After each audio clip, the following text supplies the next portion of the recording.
Hello and welcome to Weekly Manga Recap. It's January the 11th of 2018, and we are back to our usual program. I am Nick, here with Chris, to talk about people who can't talk. How you doing, Chris? I'm doing good, Nick. How about yourself? All right. Tired. You excited, Tired. Nick? Oh, tired? What happened, Nick? Is there a story to this? I just started going back to classes in person after doing all last semester just online. So I have to do this thing where I go somewhere before work a couple of days of the week, and I don't like doing that. But we're back to it now. I'm right on the verge of my weekend. I'm going to relax and not do anything. You should do what I do, Nick, and let the stress build up so much that you just sabotage everything. That seems to be the way that you do things. I did that for several years in my younger days. So I've realized that it's worth doing a little bit now in order to avoid doing a lot later, a lot of the time. Or at the very least, you're going to do a lot. Make sure that you give yourself time to do all of the lot. I suppose that's a way to do things. I don't know. Some people do work very well under stress, but you have to actually, know how the timing works. You have to be in touch with yourself, basically. I have no idea how those people function. I have no idea how people function under stress or things like that.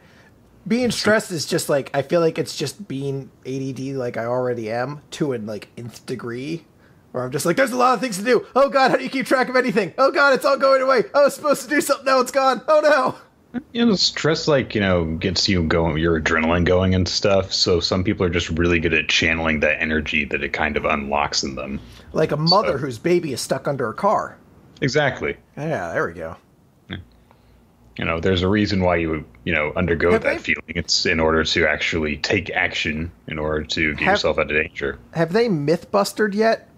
Have they trapped a baby under a car and told a mother, your baby's stuck under that car, you better lift it up? She's like, I can't! And they're like, myth busted. Also baby dead. I've never seen Mythbusters. I don't know if that's how Jamie they do the show. Janman and Adam Savage were arrested today after the most successful episode of their program ever. So you somehow weren't convicted until the episode went to air. No, there wasn't enough evidence to show that they had done it. Until they showed the entire process. So So here's the baby that we've kidnapped.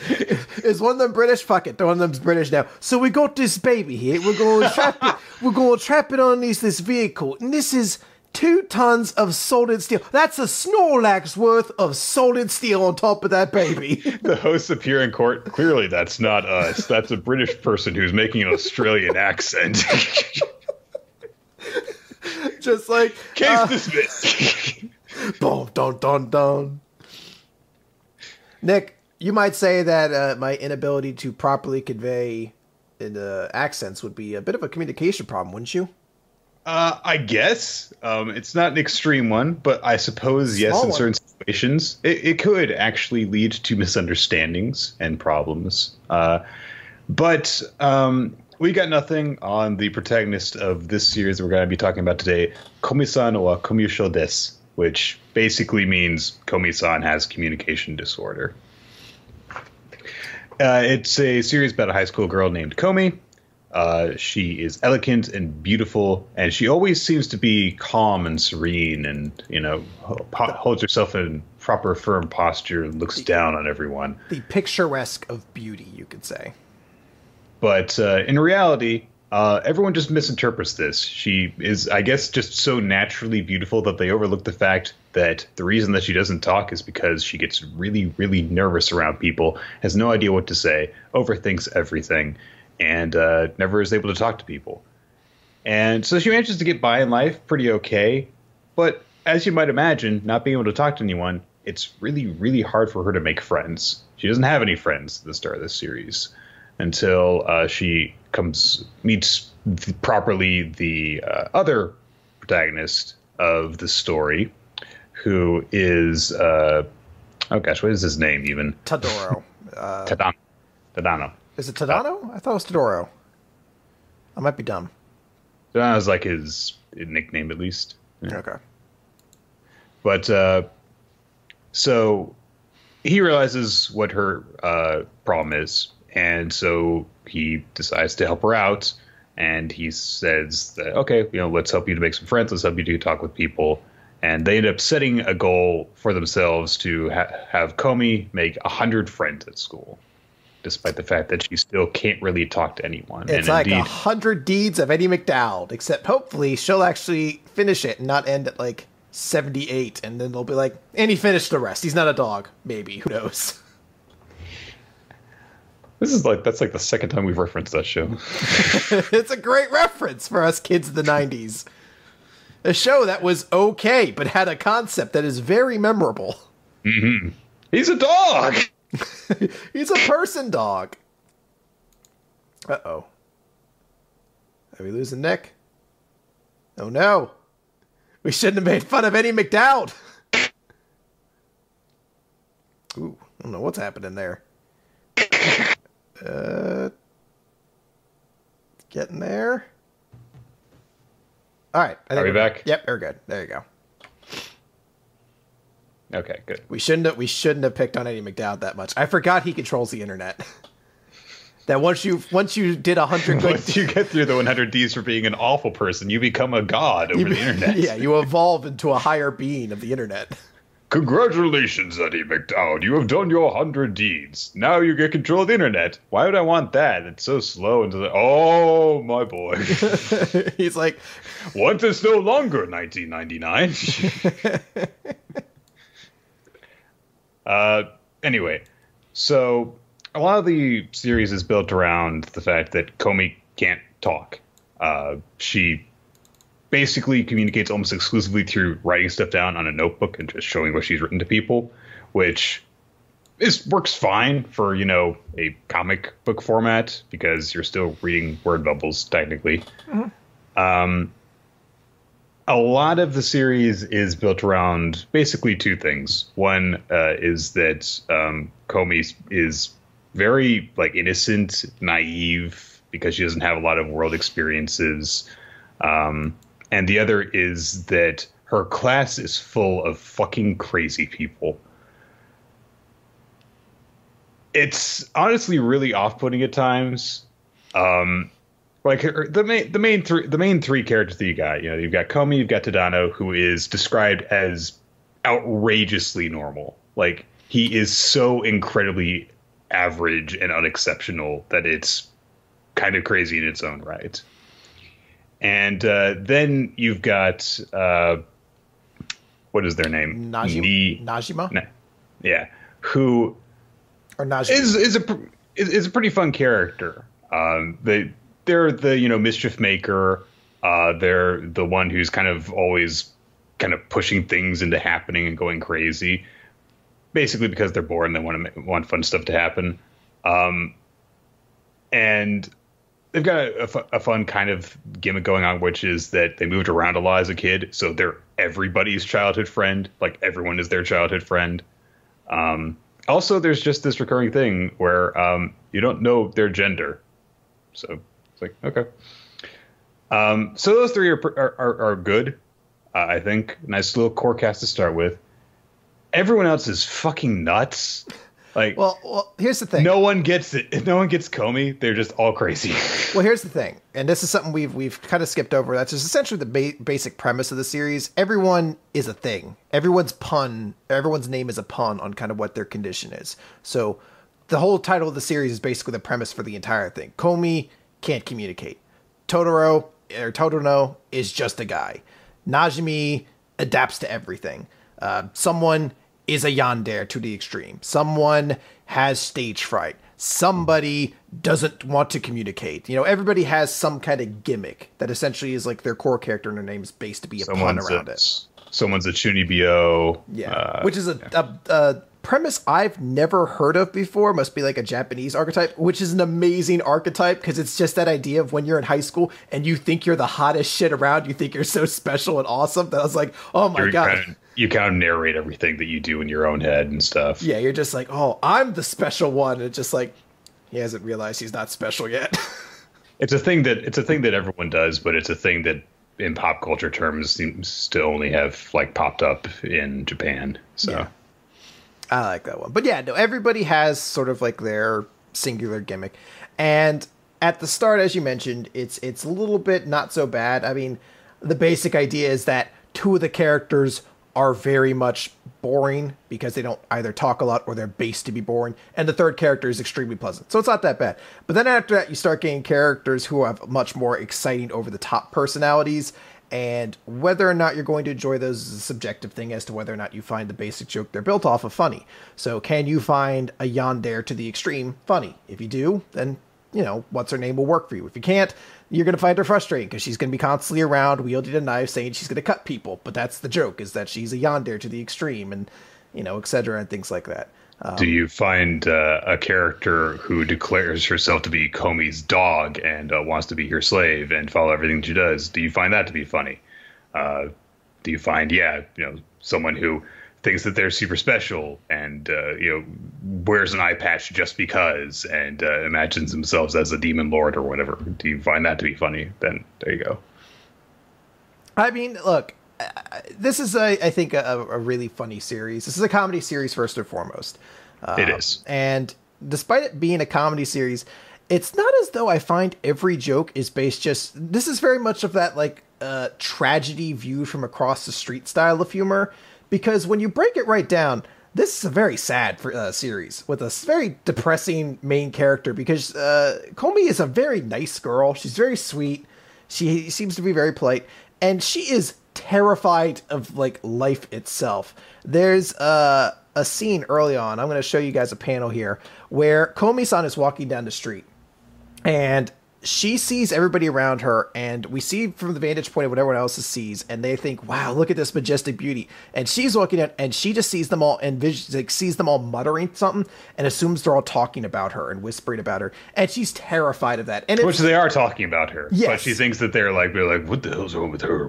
And judging her. Yeah, and she's terrified of it. And you feel bad for her because you're like, this is a very sweet girl, and you kind of want her to get over that. And it helps that this is a series that takes that and pushes it in different directions. You get a lot of comedy out of it. There's a lot of moments that I think are just very funny and cute. There's a scene later on where she gets very excited, and when she's excited, she's always very frequently drawn with these big eyes and kind of like expressionless face with no mouth. But what they'll do is they'll show her like jumping, or they'll do something where you could just see like, or she'll be shaking her head and eyeing at the same time because she's nervous. It doesn't like, she wants to accept something but is too afraid to. So they'll do cute things like that and show her with this big goofy expression doing these little small things. She's like, oh, it's adorable. And that's the comedy of it. But legitimately, when you think about it, she has a pretty rough existence in terms of just having to survive all of this. There's like an underlying kind of like, not bleakness, but just like harshness to it that I certainly relate to. I very much know the feeling of walking around life thinking people are making fun of you or things like, or just having that fear that that's happening, where I'm just like, oh, you poor girl. It's definitely, I think, most effective at making you feel empathy for Komi. Because, yeah, like you said, like, she's just a nice young girl. And it's like, why can't she just have regular nice things? It's like, because she's too nervous to talk to people. It's like, she hasn't done anything wrong or anything like that. And these little things come up with it. It's like, oh, do you want to do this now? And it's like she's Yotsuba. But Yotsuba is like 6 and she's 15 and she hasn't gotten to experience like going to the pool with friends or anything going like that. Shopping for clothes. She's too afraid to go shopping for clothes. So she's which of course, if you have like, a phobia of social situations, don't go to the mall. And it's kind of interesting because they have to, like, it would be a series that would never work if they didn't play with it at least a little bit. So one of the early chapters, after they get Najima on board, Najima requests, like, go get me this very complicated drink at Starbucks. So, Komi goes out to get this order and, like, goes to the cash register, and the guy's like, oh, order something off this list. And what she's looking for isn't there. And he's like, this must be a test. This must be what I've been working all the way up to be Grandmaster Barista for. And he's like, I know what you want, young lady. Don't you worry about it. He makes her a super complicated drink that's just totally wrong. And she's too nervous to correct him. So she just takes it and leaves. And he's so proud. He's like, God, I earned this apron. And then Najime is like, no, this is wrong. because they're just kind of a dick. One thing I had to question is there's levels of Komi that I'm like, how much of this is you can't communicate and how much of this you just don't know how the world works at all? Because I want to show you a very particular image here, and this is Komi using a hair dryer. I don't think this is how you use a hair dryer, Nick. I've never had long enough hair or anything like that I've had to worry about it. But I feel like you don't just point a hair dryer at your face and just go like it. Like, I feel like when I've seen people use it before, they're like moving it around their head. They've never just pointed it point blank at their face and just like, I feel like that's not how you dry hair, but I'm not sure. In my mind, though, that was like a red flag of some kind where I was like, this girl needs a lot of help. Don't point it directly into your eye? Really? She's like, what's on the inside? I think it's just supposed to be a cute visual, Chris. I think it is too. But when I looked at it, I was like, I feel like that's not how you do it. Maybe it is. Maybe this is what years of not having long hair has done to me, is I'm just like, Nick, how do you use a hairbrush? How does that work? I don't know. Maybe I'm the one who needs help. Some of the more interesting parts of the series I find are the people who can actually still effectively communicate with Komi. They make it's a recurring thing that Tadano just kind of manages to develop this capability of understanding her, which seems to develop really quickly to the point that if he's just with her, then he just kind of will psychically translate for her whenever they're in a group of people and she's trying to say stuff that she can't get across, either because her notebook isn't working or whatever. But then there's like her father is introduced, and he's apparently like the exact same, and in a lot of different ways they just kind of manage to get along. They just kind of just like stare at each other, not saying anything. Her and mother, they somehow manage to convey meaning to each other. There's a lot of moments where she'll run into people like her, and there's just a quiet, unspoken bond of like people who don't talk a whole lot, just kind of understand. Like they go to a ramen place, and the chef is like a very gruff dude who's like, choppy but doesn't talk. He's basically Soup Nazi from Seinfeld. And he's got all these rules that you have to follow at his ramen place. And he just like turns to her and says nothing, turns back, and just brings her the perfect bowl of ramen. it's just everyone else's ramen is terrible because the person that they went with placed a shitty order, and the others were too nervous about violating rules that they just the same as her. And then Kobe's comes in and it is fucking perfect. It's described as like beautiful ramen. Yeah, one thing I want to talk about too is Totoro, because fitting in, is it Totoro? That's not. No, you're thinking of the Studio Ghibli character Totoro. Yeah, sure. That's what I'm talking about. Tadano, his whole gimmick is that he's just a guy. He's just average. But even more so than that, the joke is that everyone fucking hates him because he gets to nonchalantly hang out with the most perfectly beautiful person on the planet. So people just hate the shit out of him. Like his reality is what Komi-san fears is. That whole idea that people are constantly like talking badly about her. That's his reality. And it's another one of those things that it's almost like a tragically mean joke, because there's an entire chapter devoted to like Komi having to get her measurements and everything done, like her metrics for school. And it ends with like a whole thing of Tadano going up and the doctor just being like, your measurements are average, so let's just get out of here. He's just like, what? This kid. He doesn't even bother to test me. He's just like, your measurements are average. There's no point in you doing this. He's like, I'm just going to mark down 50 for everything and just be done with it. It's just like, oh man, it's so fucking harsh. Which they also do a chapter where it's time for the finals. I saw Najime.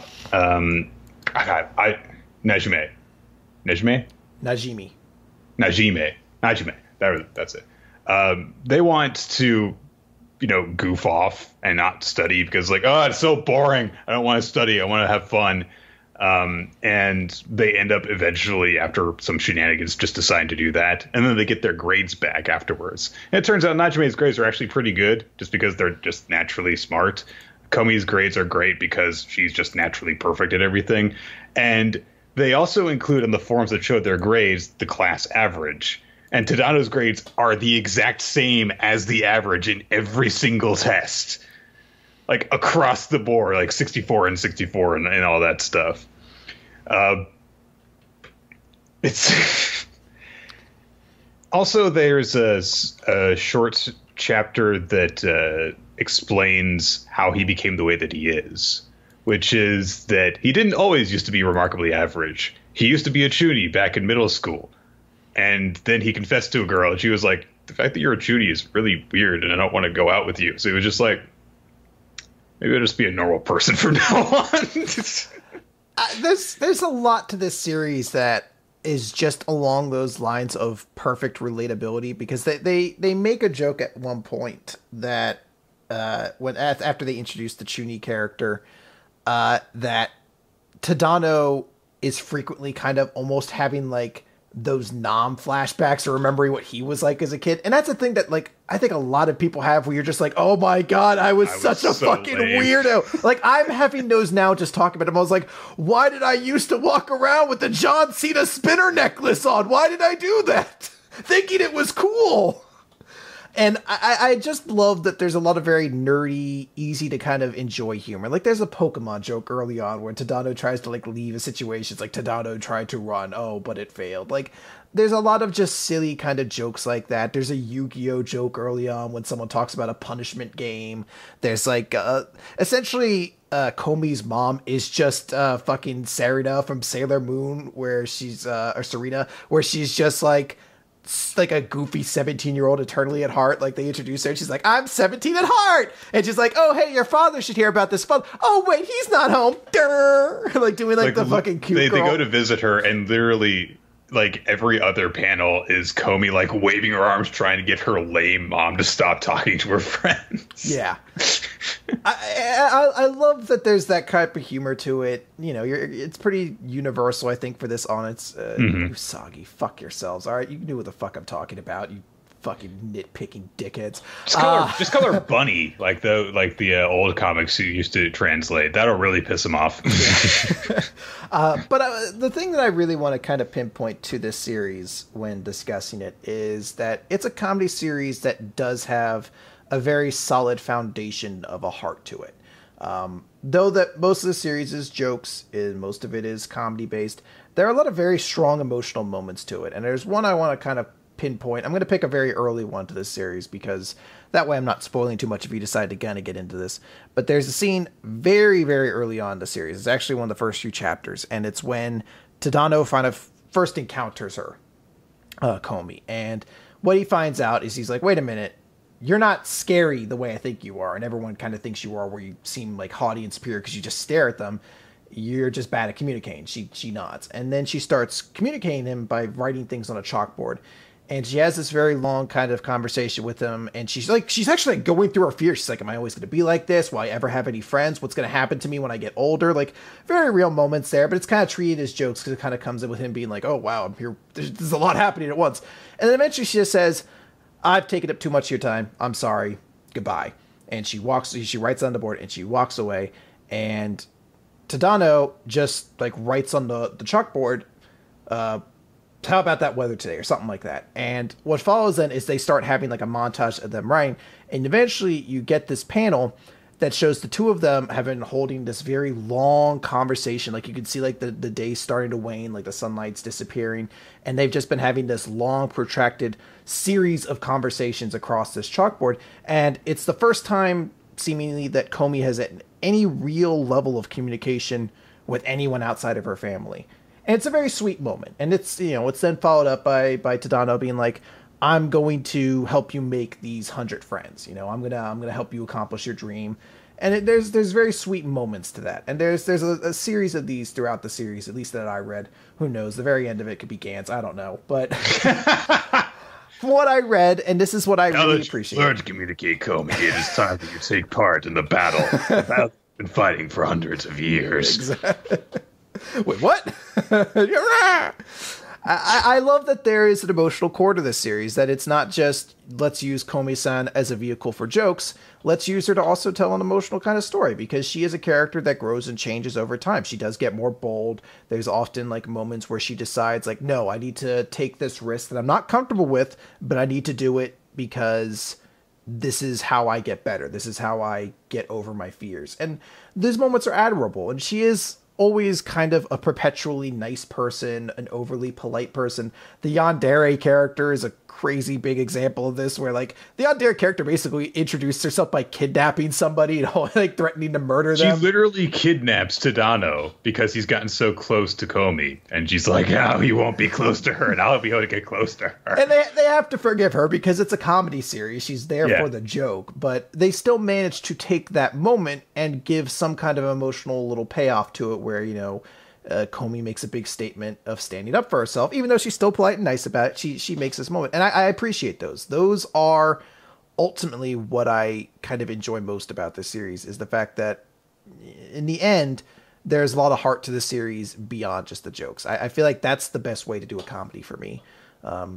It's fine if you have a bunch of goofy characters for these jokes, but you know, it's that level of, there has to be a moment where you think they're real people too, or else you're just writing goofy lines for people. I don't know.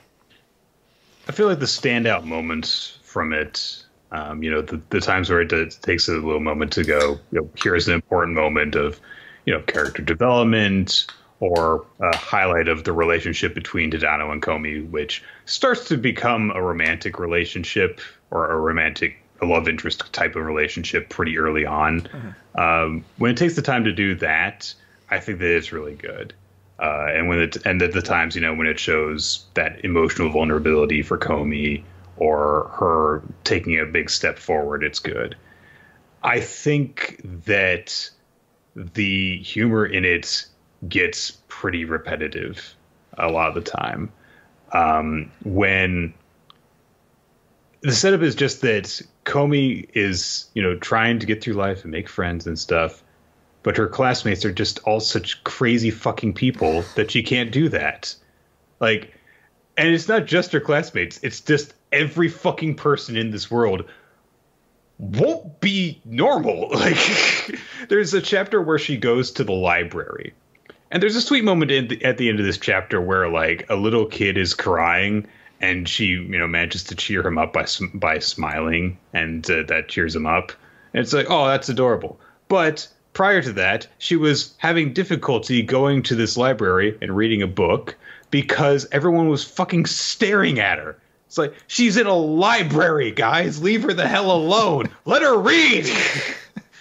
It's like normal people of every fucking age, not just horny teenagers either. Like random fucking adult women are like, she's so fucking beautiful. Leave her alone. Or go talk to her and be her friend. Don't just stare at her. She's not an animal.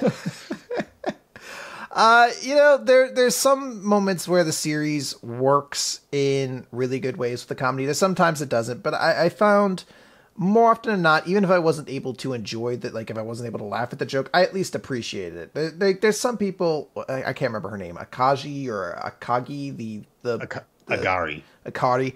It's a joke that just does not work for me. I don't get it. Funny. It's just not, it doesn't work for me. But I don't hate her in like a bad way. I could still see how it could be funny. I could see why people would dig it, but it just doesn't work for me. So I'm not going to like shit on her for that. This isn't like Prison School where there's the joke of that, but then it's also like egregiously gross and kind of offensive as a series where you're just like, this is unpleasant. Like, she's one part of things that if I don't like her, I can relatively ignore her. And even like the yandere character has moments where I actually found her kind of funny and endearing. There's like just a scene early on when she's introduced where she's trying to say hello to Komi and people keep interrupting, and like Najimi shows up and Najimi's just fucking always on. She's like always talking very loudly and things like that. And like a moment comes up where finally the yandere character just interrupts. It's like, Najimi, it's good to see you're always so goddamn fucking talkative. She's like, goddamn, what's up with that?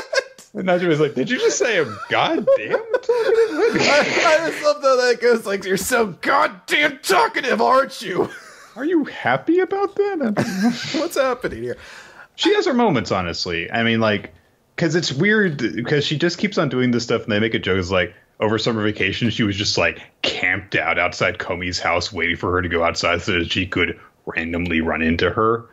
But they actually have a moment where, because they end up going to the public pool together, and she looks over at, again, Komi's in another locker, and she's about to change, and the only swimsuit that she has is a school swimsuit. And Yamai, of course, is super yandere about this, and she's like, oh, I get to see Komi wearing a school swimsuit. And then she looks around at the other people who have come with them, and she's like, actually, you know what? We should go and get you a different swimsuit, because then you'll seem like a real joke to everybody. So let's just go and do that. So it's like, a random bit of humanity there that was actually kind of funny too, because she's like, I can't let you do this. there's a weird bit like that where like she's a character, because Akari just is nothing but that joke, it feels like at times, but the Yandere she character exists to be, the butt monkey, basically. To step on me and shit like that. But the Yandere character, like Yadano, I think is maybe her name. No, Yamai, I think. Yadano is the one who's her rival, I believe.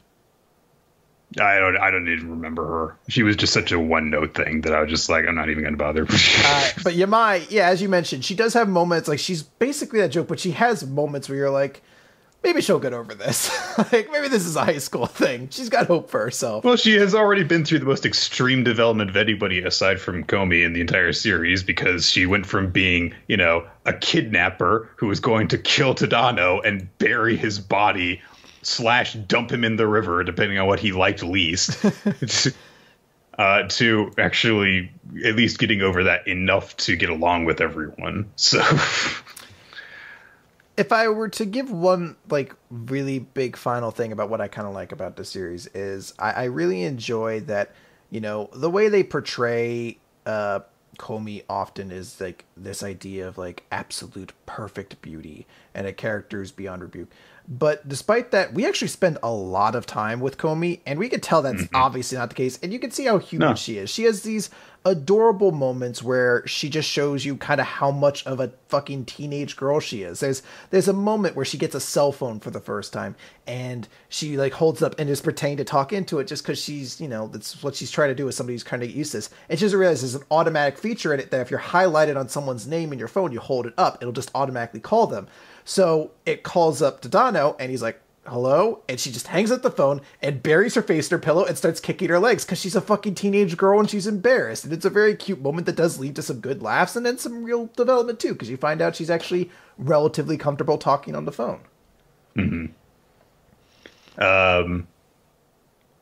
I was in two minds a lot about this series, honestly. I came away from it liking it okay, because I think that it succeeds primarily in what it sets out to do. I think that Komi is a really relatable character that it's very easy to feel empathy for. And so when it puts her in those kind of moments of vulnerability or makes her out to be, adorable, then it hits on all the right notes.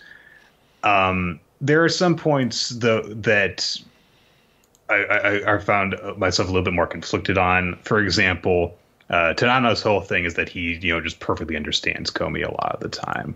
And because of that, they grow close and they start to develop feelings for one another. Very early on, you can tell that Komi is starting to feel things for Tadano because he's helped her so much.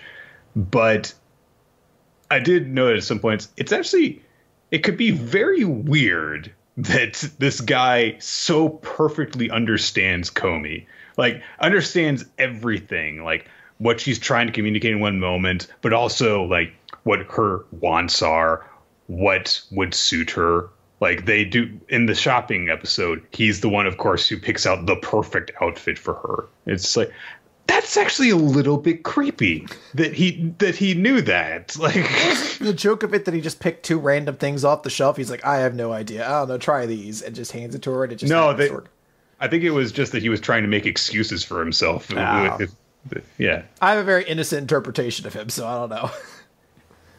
So it's one of those things where it's like, this could really go. It's so easy to just like tilt it a little bit. Like that's actually a little weird. But then there are moments where, like, to go to the she's a teenage girl and she's embarrassed thing. There's one chapter that is entirely Komi lying awake in bed, reflecting on things that she feels regret for that have happened recently.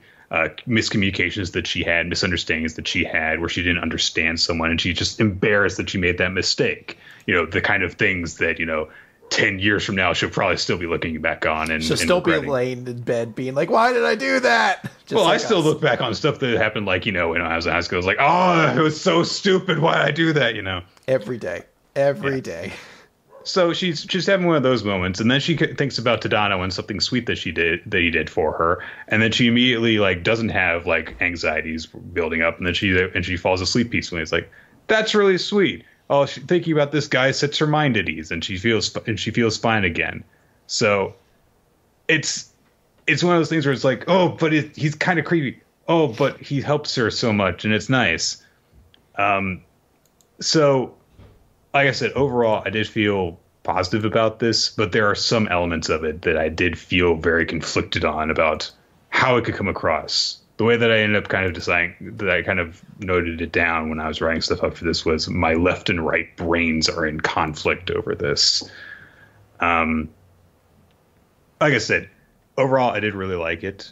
I don't think I'm going to continue reading it because of the repetitive humor, though. I don't really want to go through that anymore. But I definitely see what people like about this, and I do like Komi herself.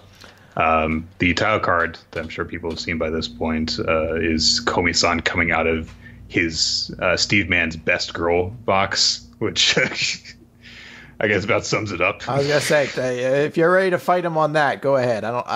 I'd be very surprised. Well, I guess you could maybe argue Najimi in her own way, but I don't know. It's a very complicated thing that you're almost opening up with that. But Najimi is a fucking pimp, so I don't. Najimi is great. But I just love those moments when Najimi sees what's going on and just fucks with the scenario to start screwing with the two of them, like stealing his umbrella so they have to walk home together, or overhearing them have a conversation about oh, we'll go play a game with just our small group of friends that we all know and trust, to be like, motherfuckers, I heard that you're coming into this game with strangers. You gotta fucking grow. I think that we should actually talk about Najimi a little bit, because they are an interesting character. Constantly kind of mixing things up in that regard, but never neglecting the fact that they are actually trying to help out Komi in their own way, at least some of the time. A lot of the time it's just they're acting on impulse or unselfish desires, like, go get me this one sandwich, go get it. No, it's for communication training. Yeah. Go get me the sandwich. You just don't want to go to Subway yourself. Go get me the sandwich, Komi. But there's probably my single favorite moment with them is when they go to visit Komi's place. And Najime is like, oh, I need to use the bathroom. I'm going to go. And then they just hide behind the door and are like, I'm going to watch them be awkward around each other. And then they get really angry that Komi and Tadano are just very comfortable being quiet in the same room as each other, not really doing anything. He's like, come on, getting nervous and all teenager and worried and stuff. But at the end of the chapter, after they've gone home, Najime sends Komi a picture, which is one that they snuck of Komi and Tadano just hanging out in the room together while Najime is doing a selfie thing. So there's a picture of them. And Komi has a picture for the first time of her with friends, because all of her other pictures are just of her by herself, because she's never had friends. And Komi immediately runs to her mother and is like, I want a picture frame for this. It's that's actually really sweet that Najime knew that she would actually appreciate that. So yeah, I mean, that's, I think, what makes Najimi part of that group of characters that's really admirable is, again, she falls into this realm of being a comedic character first and foremost, having these moments of being a shit stir, or Najimi is closest to just the audience at times, where Najimi kind of acts to force these two together, or to just put them in situations I want to watch these awkward fucking teenagers have no idea what to do, and then getting angry when they're normal. What are you doing? Be weird around each other.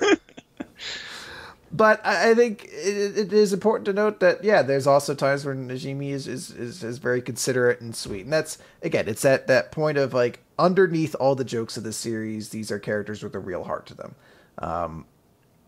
I don't know how to fully express this. I've been trying to work my way through all of this in terms of I'm doing some rewatch of The Simpsons, and it's definitely something I've kind of hit where I'm I think the really hitting part about why I enjoy old Simpsons as opposed to new Simpsons, beyond just the joke style works for me, is that old Simpsons put a lot more of an emphasis on giving an emotional heart to an episode, whereas new Simpsons doesn't. And it's hard to properly express that. I think the way I heard it from a Simpsons writers roundtable was they were like, at the end of the day, they have to feel like a real family or it just doesn't work. Like there has to be something there. So that, I think, is what kind of works a series, because these do feel like real people who would be real friends with one another. Outside of a couple of them. But I think ultimately what I kind of felt about this series was just that it was funny and it worked really well at times. I don't know if this is something that I necessarily would keep reading forever and ever, but I think this is definitely a series I would totally enjoy just picking up and reading a little bit and then putting it down. It's a comedy series first and foremost, but hey, it worked for me. Reminds me of actually like 10 or something years ago, some friends and I watched like the Soapbox Derby episode of The Simpsons where Homer's, trying to actually be a good dad, do stuff with Bart and stuff. And because he's upset because he took like the magazine test on fathers and he got like a 0 or something like that. There's a lot of those. I could pinpoint the difference between new and old Simpsons in one basically like 2-second instance that occurs in every episode. And that is at the opening now. They've changed in the old versions. When Homer was going through the garage, what would happen is Marge would pull in and he'd scream and run through the door. Right. Nowadays, what happens is he screams and the car hits him and he gets hit, like pushed into the wall. That was actually... Well, that's really new Simpsons. Yeah. That happened like only a few years ago that they changed to update the title. But that was actually a joke version they used to do in a Treehouse of Horror episode. That the opening started with Homer instead getting hit by the car and killed. So a joke that was supposed to be an extraordinary sort of moment of gratuitous violence is now the standard norm for The Simpsons. Ooh, and that to me like really kind of shows where the series has gone since then. So that will conclude our review of Komi-san wa Simpsons desu. Simpsons can't communicate. Simpsons can't communicate genuine emotions desu. But yeah, I think that we'll move on from there to talk about our regular series then. It's time for the recap portion of Weekly Manga Recap. I guess I'll very briefly talk a little bit about the one-shot that Komi Naoshi did, Eno Genten, Starting Point, which is a competitive gaming manga, Chris. It finally happened, Nick. It happened. I'm like, how did it take this long, guys? I came up with that great idea back in 2015. You guys have had so long to take advantage of this. I will say that I thought it was actually quite nice. Komi is a great writer, and it was surprising how much humanity they managed to pack into this thing about a guy trying to play a fighting game. It seemed okay. I didn't pay a tremendous amount of attention to it, so I won't put too much thought into my recap since it would be kind of unfair to do so. But it seemed okay. It seemed like Komi-san generally is a very talented writer, so.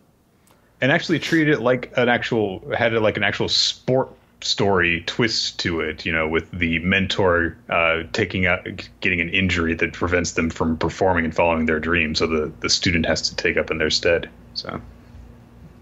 It's a real sport now. Hey, esports is legitimately 100% a sport now. The fact that they're considering it for the Olympics should tell you a lot.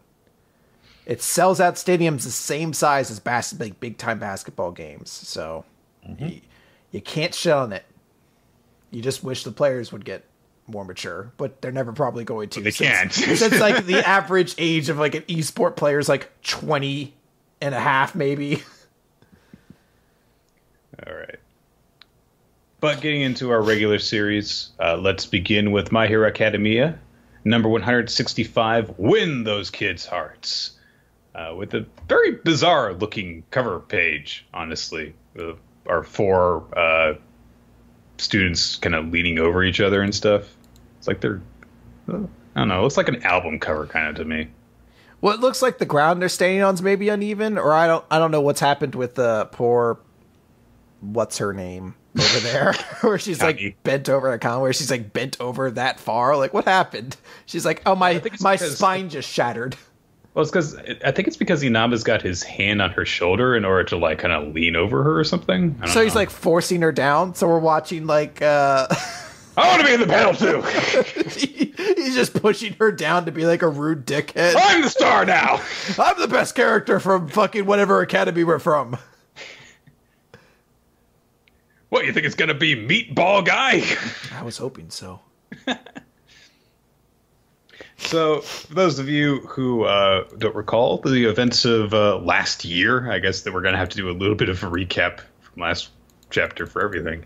But yeah, Bakugo and Todoroki are here in order to take their makeup exam for the provisional hero license, and it turns out they've basically got to babysit a classroom of kindergartners with quirks. And they're being very aggressive towards our four protagonists in this side arc. Both of Bakugo's grenade gauntlets have been made off with. Taken. Yeah, apparently he took them off and put them aside because they are dangerous, which I don't know. I feel as though if I had fireball unleashing gauntlets that I would make sure that they were on my arm so that no one else would pick them up and go, "What's this?" I'll be honest, there's probably a lot of instances of characters doing things this week that are very like, why would you do that? I lost all effort for caring about any of them beyond what happens this week, and we never learn. So I can't act like what he does is absurd or anything like that. So maybe it is. I don't know. I have limits. Maybe he actually took them off after he saw that they were going to be kids. And he was just like, oh, well, I can't blow them up with my giant fireballs. I'll put them over here. That's what he basically says. I took them off and put them aside because they're dangerous. Yeah, he is thinking about the kids. Bizarrely reasonable Bakugo. Honestly, Bakugo makes a lot of sense in this chapter. He just puts things in a really bad way. Okay, I was going to say, Nick, he does threaten to beat up one of the children, right? Well, he actually explains himself pretty well, though. But Nick, I was raised this way. It will work. Nick, he threatened to beat up a child. You're like, this is the best idea. Well, I'm probably going to reveal some things about myself later on. Nick's like, hey, I hate all these kids. They should all burn.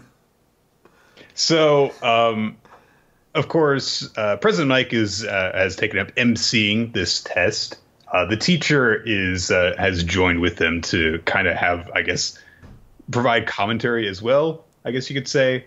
And she does bring up what the information, of course, that elementary school kids in the world of My Hero Academia do go through, quirk training and counseling in order to make them understand, how to be responsible for it. But sometimes it's not always enough.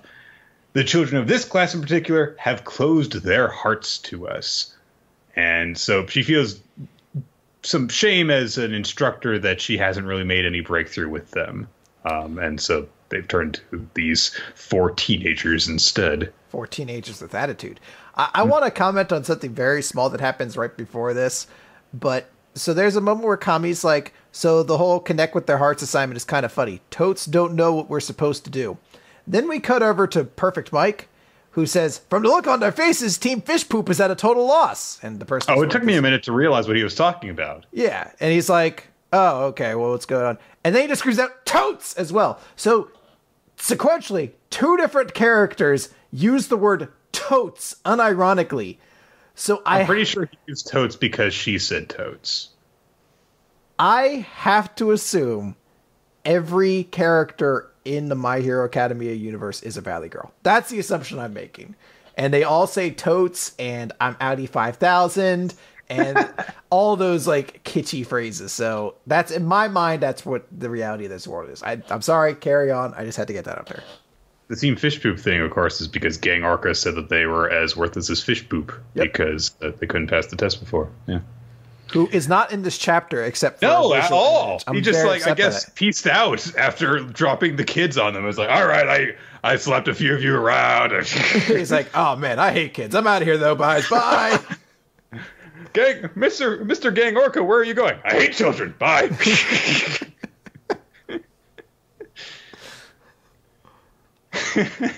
Like Time magazine the next day. Gang Orca, I hate children.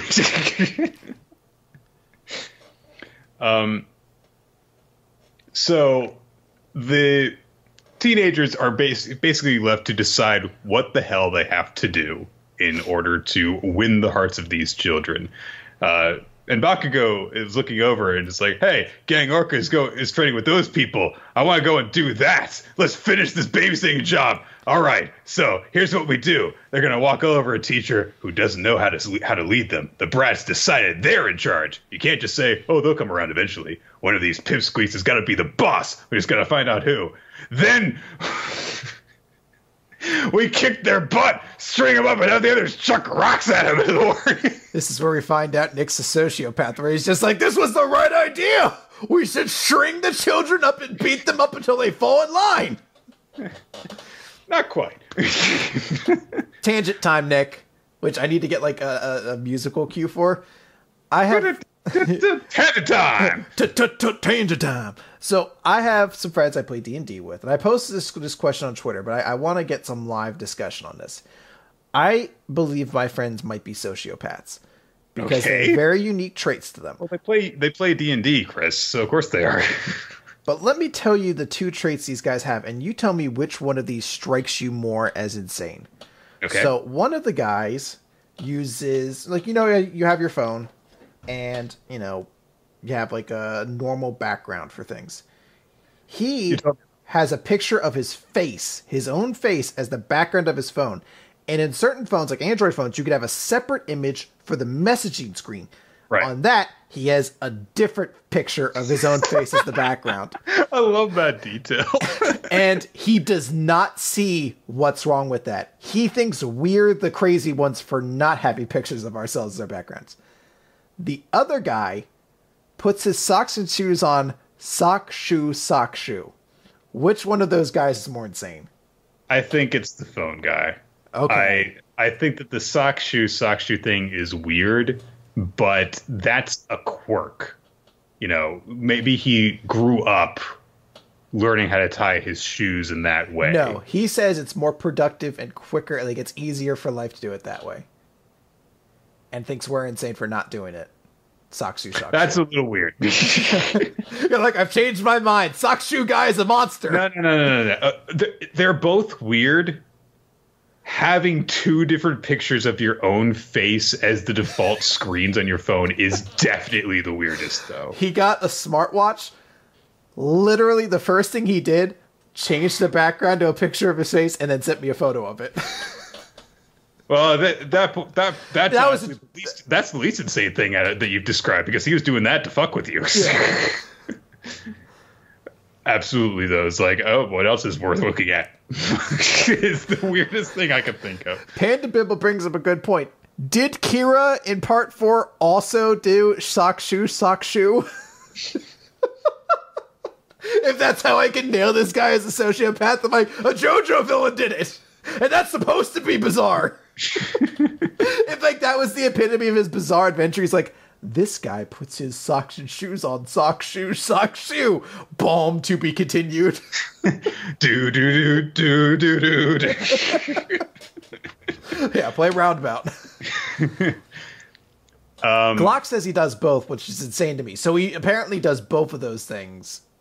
I don't even know how to process that. I thought Glock has always been someone I trust as a good friend, but if he does both, I don't know. I might have to move. He knows where I live. I can't trust this kind of man with personal information. What would be really impressive is if you put your shoes on and then your socks. I just slide them in underneath. All right. Well, why don't you guys do this? It's the most productive way of doing it. All right. That's the end of tangent time. Just for our listeners on YouTube, put in which one's insane. Phone background guy or sock shoe guy. So Bakugo has proposed stringing up a child and having the others chuck rocks at him as a warning. Which, as he explains, there's no better way than showing them how weak and pathetic they are. And I love Hinata's reaction to this, which is, or we can just make friends with them. So Bakugo immediately is like, come on, you asshole, let's step up and face me. And clearly the leader of these children, the shitty haircut kid with short shorts. The Nick kid that we discussed last time. He's not me! Nick, he is 100% you. I was fun when I was 8. I cannot imagine a time when that was true. I imagine you were I didn't always wear glasses, Chris. I imagine you always as the guy who was smugly happy that he was destroying everyone in Mario Party, just like, ha ha ha ha ha. I got the star again. Chris, when I was 8, I would get destroyed at Mario Party, and that taught me the value of winning. That was your fucking sports manga story. And that's when you developed... My friend owned Super Smash Brothers, and I did it, so he was always beating me. That's when you developed your special... You always take Kirby, too. You developed your special Mario Party fighting style of always getting the hidden star. That Facebook picture you posted of me is like, I just got it randomly. It's like, the evil strategist Nick triumphs again. So shitty parted haircut kid looks down on Bakugo. Literally, he like lifts his head back in order to look down on him. And it's like, such an antiquated and violent way of thinking. It says a lot about how you were raised. And Bakugo's like, you bet it does. I love that. It's just like, yeah, so? So one guy says that they need to get to know each other better and become friends. So he goes over and plays the big superhero to everybody. He's like, hey, kids, who wants to be a hero someday? And everyone's like, hey, I want to be a hero. Yeah. It's like, that's what I thought. And he picks up a couple of them. Well, yeah, that gets me excited to see such young people with big dreams. Well, you know what? Boys and girls who cause trouble for their teachers can't ever become great teachers. And this one kid he's picked up is like, they can't? Yeah. Well, hang on. You big kids in your special training made all this extra work for the teachers and council people, so you can't be great heroes either. Immediately just like blasts off like he's Team Rocket and just like, I've been defeated, you're right. Yeah, I still hate this guy. I was like, what a weird... I'm like, hey, buddy, if you're going to be Ida, just put Ida in my fucking story, all right? I got angry at him. I got angry at this comic book character, Nick. He's like Ida if Ida were an idiot. Yeah. I hate this little brat, though. Him and his fucking smug face and his not eyes.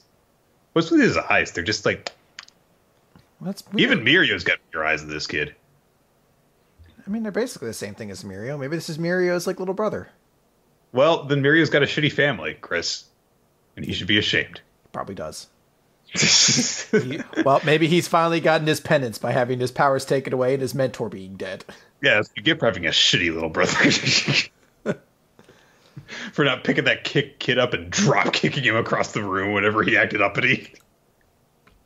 I shouldn't be around children, Chris. My girlfriend had a teaching job for a very short period of time. And she would come home and complain about how awful some of the kids were. And I'd just be like, it's a good thing that I don't live near you. Otherwise, I would just show up and start drop kicking children who were being mean to you. I'm very protective like that. And also don't like children, I guess. As we've now come to find out, you and Infamous... Children. I hate large groups of children because that's what unlocks their feral side. Okay, so you're not quite to the level of Infamous Plant where you're like, if we could just kill all children, that would be a great thing. No, they just need to be like, don't put me around like more than 5 at a time because it's like this is a problem. They're going to eventually realize that there is strength in numbers and they're going to rebel. So, I want to note, too, Infamous Plant legitimately would kill all children if presented the option. It's a joke, but it's one that he... Chris, between all children, 2 different faces on your phone. It's Infamous Plant. If I was to say one huge sociopath I know, it's Infamous Plant. I don't even think he'd argue that. This is a guy who is very much quite aware of how insane he is, but he doesn't care. He, as they say, can't be bothered.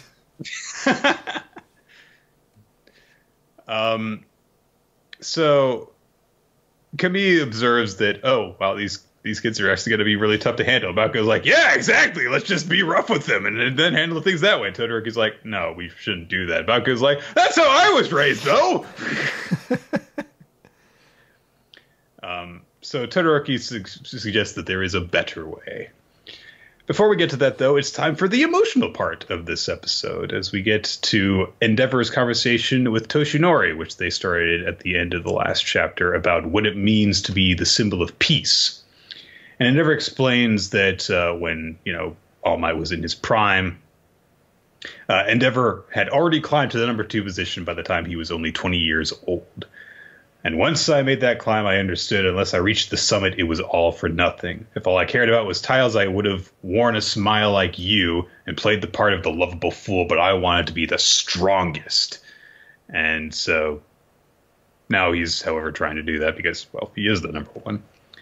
So Toshinori explains that, I figured that the country needed a symbol. I started going towards that goal. From the get-go, I needed to be a symbol of hope to everyone, and I swore I would become the sort of man who could live up to that. And they needed help, and I brushed off the kindness of others and cut them out of my life. I just did all this stuff, and you're probably not the same way.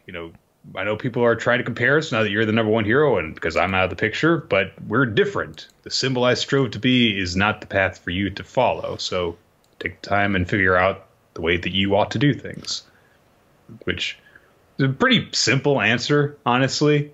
I was kind of hoping for something a little bit more, because this is like, well, you're not, so don't. Well, I do like it because it does show a lot of maturity in the answer of, hey, I became the symbol of peace, not because somebody showed me how to, it's what I became.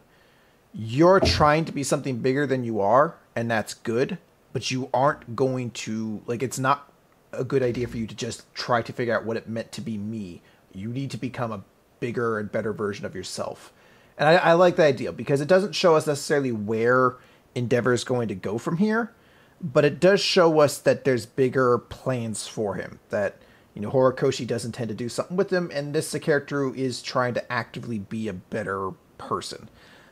We get a small glimpse earlier where he just cheers on Shoto, or in a moment I guess I should say, but I'm very curious to see what kind of angle they try to do with this guy. So, with that said, now that Endeavor's gotten that talking to, it's time for Todoroki to shine. So, he heads up to the kids and thinks to himself, what sort of person am I? Until I show them that, nothing I say will get through to them. He looks over at his father. He looks back at the kids. And he's like, my name is not Five Weenies. My name is Shoto. I'm a student at UA High School with aspirations of being a hero. I've always hated my father. It just goes into his entire character bio. This explains who he is, like he's reading it off of Wikipedia, and the kid's like, what? You're boring. Go away. You're so boring. Stop boring everybody. And so Tori just walks back to the group. I failed. Sorry. Why do you think that would work? So Kami is finally like, hey, so maybe we should just show off our quirks to the kids and get them to connect to us that way. And Baku's like, that's what I was saying. No, you wanted to beat them into submission. You wanted to hang one from a fucking rope and just start hitting him with sticks until the rest of the children complied. He's like, yeah, basically what you suggested. So yeah, they decided, okay, let's do this with the demonstration. But the children have their own plans. They're like, all right, well, you know what? Mom, Dad, the TV, they all say the same thing. They ask, are heroes doing okay? And we know we're better than them. And all of them suddenly start unleashing their quirks. One of them grows a cannon from his mouth, which is pretty great. I like that. So apparently they're just going to start going on a rampage. To which Baku is like, yes! I get to punch children with explosions! And that's the end of the chapter, is that there's apparently going to be some sort of combat to this babysitting mission of theirs.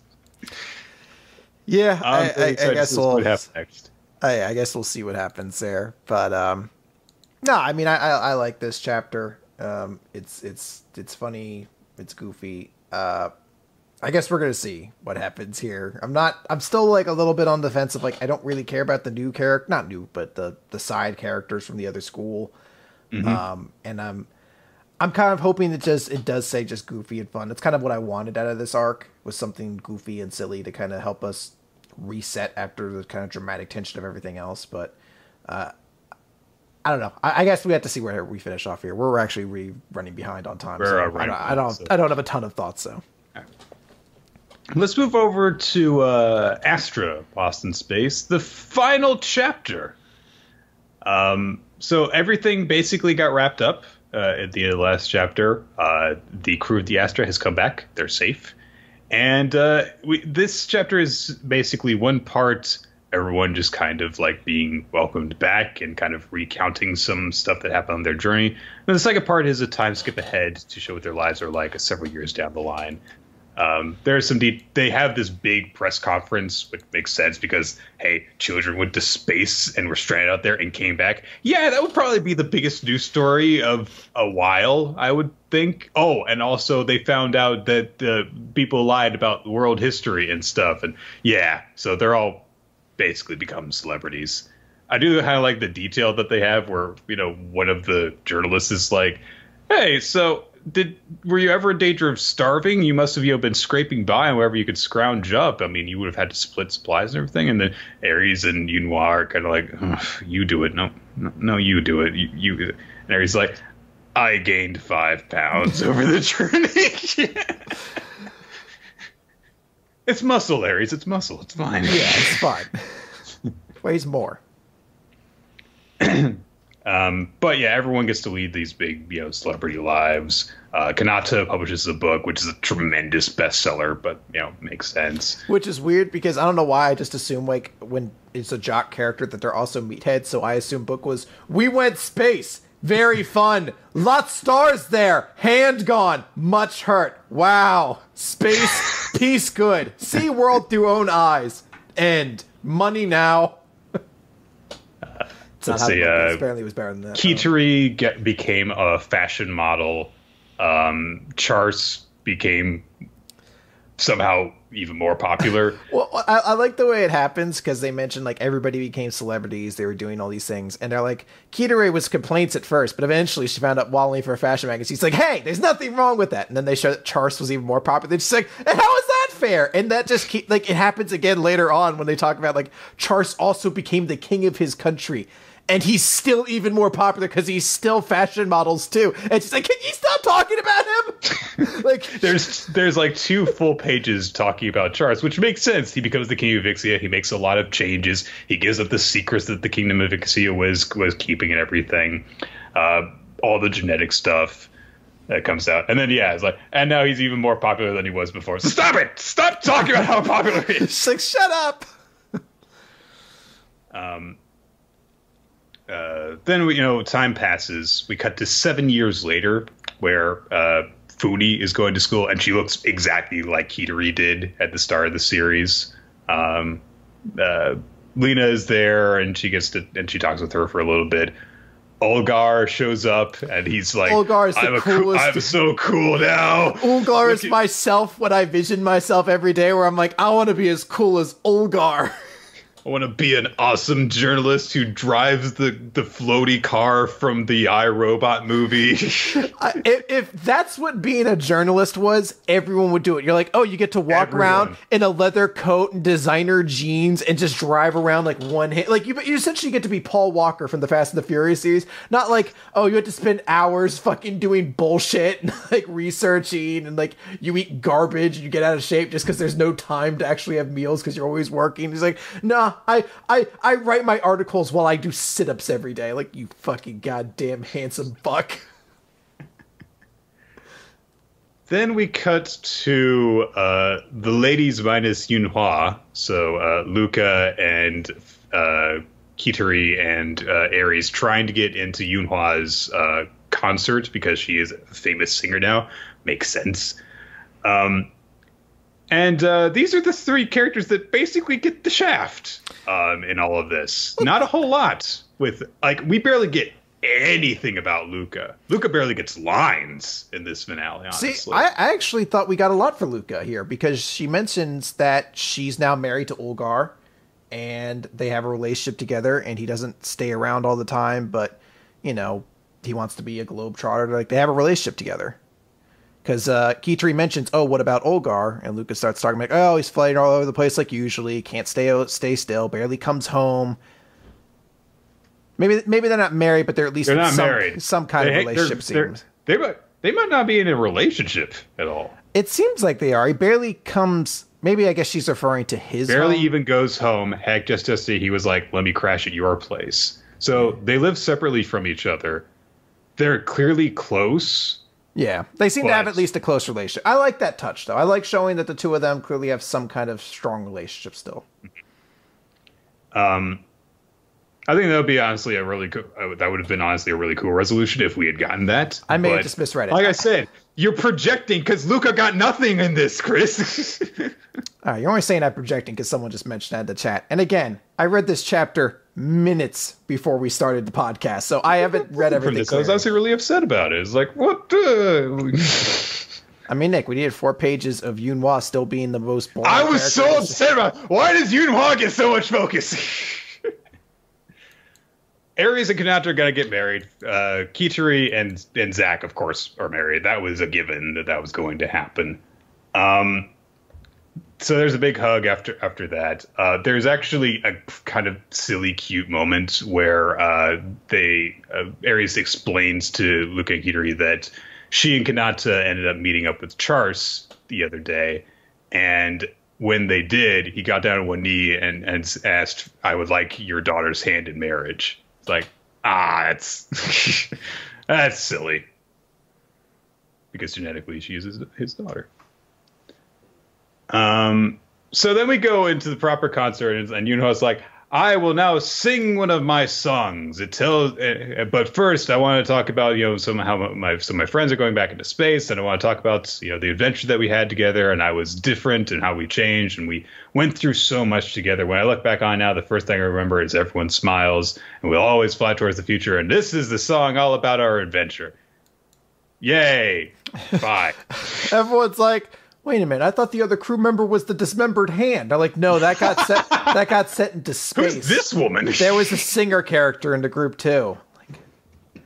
You imagine like Kanata's hand becomes a giant sentient singing hand. In my sellout concert. In my mind, that's the visual of what happened. Essentially, was just like if you were to give me like a full image of the entire crew, what happens is Yunhwa's place just gets replaced by the fucking dismembered hand floating in space. Yeah, that's it. That's the sex character or whatever. We cut over to the spaceport. Kanata and Zack are getting set to take off into space and go on a little trip. Basically, they're doing like minor contract work, basically. But hey, Kanata followed through on his promise to buy a ship. They're going off together, and Charles shows up and he's like, "Hey, I said that I would help you guys out." And they're like, "Aren't you the king? Don't you have stuff to do?" And he's like, "Yeah, they wouldn't have let me go if I had just left, so I made sure, to just finish my work, and then I snuck out." It's like, whatever. And we get, one more quick little montage, and that's basically the end. Just looking back on the series, and that's it. They're going off to space to start their next adventure.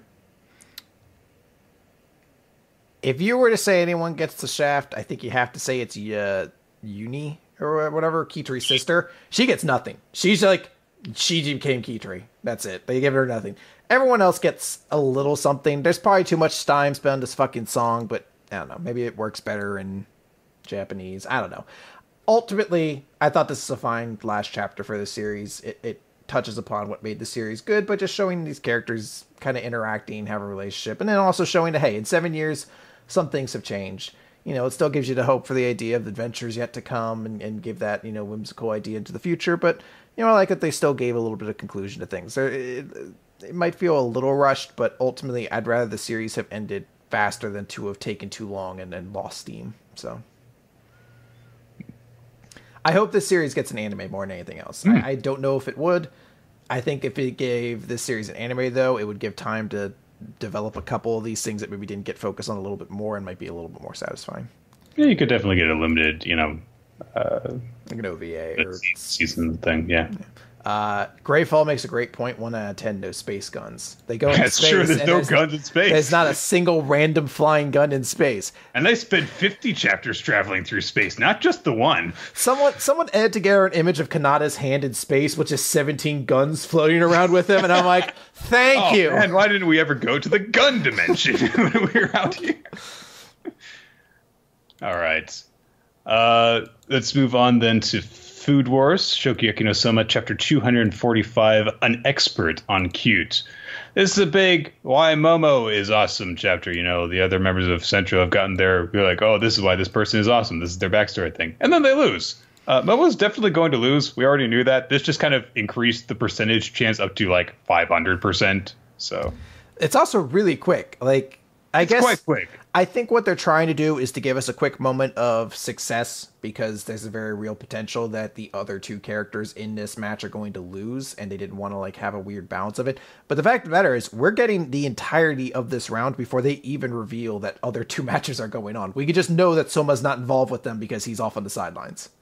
I'm still not 100% on that because we haven't seen anything of the others. We haven't seen what the matchups are. But that's what I mean. Like, they haven't showed any of this. Well, yeah, but I'm just saying, like, are these actually even happening concurrently like the other bouts did? I think you're meant to assume they are because you don't see those two on the sidelines at all. You just see Soma and Megumi, but she's eliminated, so who cares?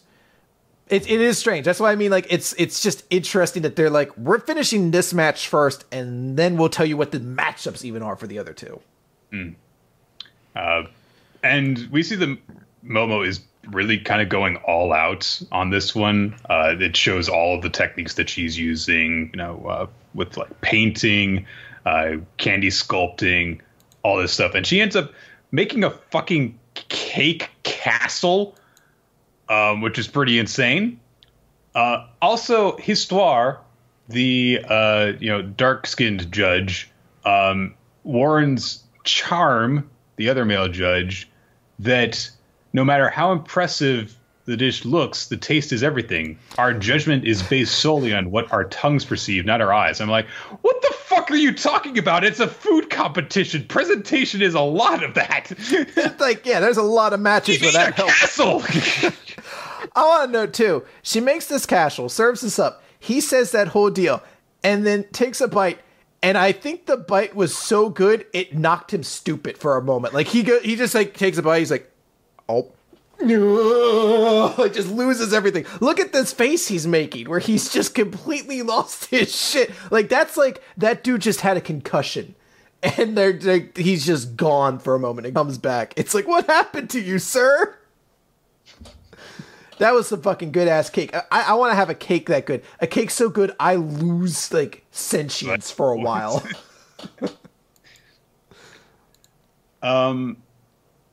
Then we get some backstory from Momo, taking back to age 3, when her parents took her to the toy store, and she picked out this weird-looking stuffed monkey. Another time she came and took out a stuffed frog, and then she just keeps on getting the stuffed animals. And then they look in the news, and it's like, oh my god, the toy that she selected is a tremendously popular toy! And people somehow found out.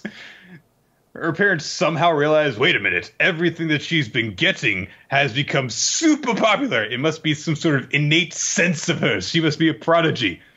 So advertising execs would go to her and be like, hey, which of these designs is cuter? Tell us so that we can make the most popular thing. And apparently that's like how she became famous initially. She just has, I guess, she must have like the most consumer mindset of all. But only for cute things. That's the only thing they show her with an establishment for. Which, so like someone was like, which video game do you think she's going to be best? She's like, I don't fucking care. Show me stuffed animals. I'll be all over that shit. I don't know, Superman 64. Yeah, she's like, that shit's going to be incredible. Oh, she's terrible at everything else. Someone's like, who do you think's going to win the Super Bowl this season? She's like, the Browns, obviously. They're they're undefeated in the preseason. They're going to go great this year. Which of these movies is going to be a blockbuster? Oh, you know, fucking. She's like fucking Justice League. Google, obviously. come on. Yeah. She's like a Paddington Bear. Fucking, it looks great. It's a bear that moves. That was actually a good movie, Chris. Paddington the Bear 2 does not look as great. Okay. I'm talking about currently, obviously. Gotcha. So this is all described as if anyone who dares set foot in the fantasy kingdom where she reigns undergoes a cannon barrage of adorably pretty proportions, which of course the male judges have their clothes shredded apart by cannonball fire.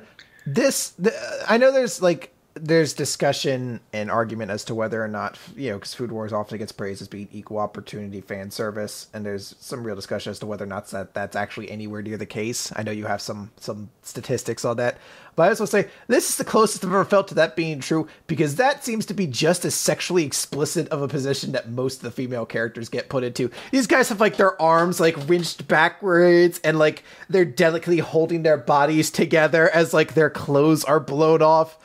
I don't know how to react to this, because are the cannonballs destroying their clothes? What am I supposed to think is happening? Are these clothes shredding cannonballs? Is this something out of like Air Gear that they're being attacked by? I do like the metaphor that we wind up at, which is that, so yes, you're going into the realm of using sweet ingredients. So Momo has this tremendous impenetrable fortress set up. How can Eri Nakiri hope to breach it? It does seem as though this is going to be very quick. I'm all for that. Which is, well, it's going to be kind of weird because, like, Erina's first Shokugeki is apparently just going to be like, I won. Good. I'm sorry. After this chapter, I'm like, oh, okay. So Momo is what every other member of Momo was what I expected Saito to be until they gave him an actual, like, character arc that I was like, this is oddly complex. Momo's exactly what I thought. She cute. She be cute. She whole thing is fucking cute. She's got one thing and she's going to be beaten. And I was like, I'm fine with that now. Let's move on at this point. Mm-hmm. Out of the ones that have gotten some focus, she does seem to be the least developed, because that's, when you think about it, Saito and Kuga and Ishiki and Azon and Makishima and Tsukasa and like out of anyone who has like been shown as like being at all intimidating, she's gotten the least development. I think even Kinokuri got more development than her, and she was beaten. She was the first one to be beaten, so pretty roundly, yeah.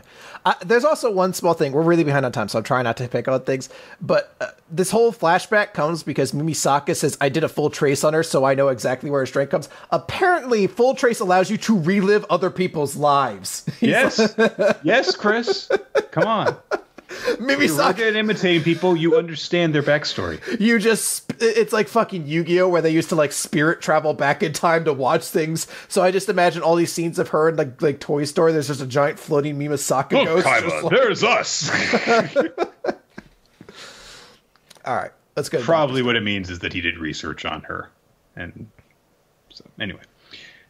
Dr. Stone! It's time to get stoned! Z equals 41, Dr. Stone. So last time... Oh shit, I get it, because he's an actual doctor this time. Well, and also the Dr. Stone that they were talking about has been created. They're a sulfa drug. Yeah. So. Last time, the very sexual image occurred where Ruri took the sulfa drug in order to help cure her sickness. After doing so, Senku basically gives her a quick checkup. He's like, hey, you make it go E for me while I listen to you with this glass thing. And so he quickly analyzes, like, she has some sort of fluid in her lungs. So then he goes off and is like, hey, there's a dead mouse over here. I'm going to go and do a freaking autopsy on it. I like Kohaku. I don't know why I found it adorable that her first thought is like, are we going to eat the mouse? And like everyone's like, why did you go to that so quickly? She's like, no, Gen just like, you kind of jumped to that conclusion quickly, and Kohaku's like, I don't eat mice. Like, oh, that's good. Not normally anyway. I'm like, hey, it makes sense. Stone Ward, you gotta go with what you got. Yeah. She's a scavenger. But what Senku's autopsy reveals is that the mice have also got inflamed lungs, which means the germs have spread to it. So there is a bacteria at play here. So he concludes, so this could be bad because, we've got antibiotics, but we don't know exactly what kind of bacteria it is. It could be a very particularly strong strain. It could be, she could have tuberculosis, in which case we can't fucking do anything really about it. We don't have the proper drugs in order to combat a really serious thing.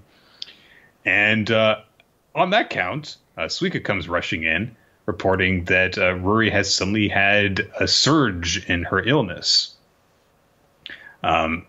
So everyone comes and gathers around Ruri as she has a huge coughing fit. The chief, understandably, blames Senku giving her the medicine for this, thinking that he has, his sorcery has poisoned her. Gets ready to choke a bitch. That man has a large hand, I must say, because he just fits it entirely. Like this is what he is doing. Like this is the fingers that he is putting together, and that fits around Senku's neck. So either Senku has no neck, or this man's hands are very large. Well, Nick, as we know, Senku was born at the same time as Brock Lesnar, and Brock Lesnar needed that extra neck, so he took that neck from Senku, and that's why Senku has a very. And Senku got his intestines. That's the trade they made. You can have my neck, but I want to have the intestines that will work when I'm 40. He's like, I won't need those. Take them. Brock not need intestine.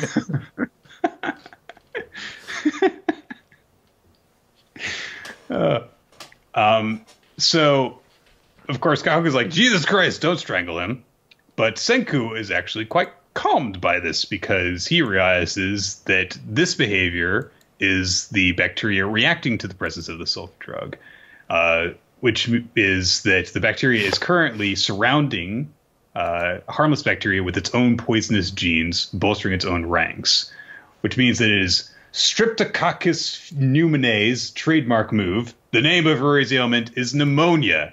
It's one hell of a condition that's killed hundreds of millions, but our sulfa drugs can slaughter Streptococcus pneumoniae. Don't make me say it again.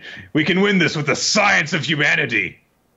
So he's like, so all we have to do is keep on giving her the sulfa drugs. And the chief is like, no! But Kohaku stands up on Senku's behalf, stops him from pummeling Senku, and says that she believes in science. I believe in Senku, and everyone else, who is part of the kingdom of science, steps forward with them.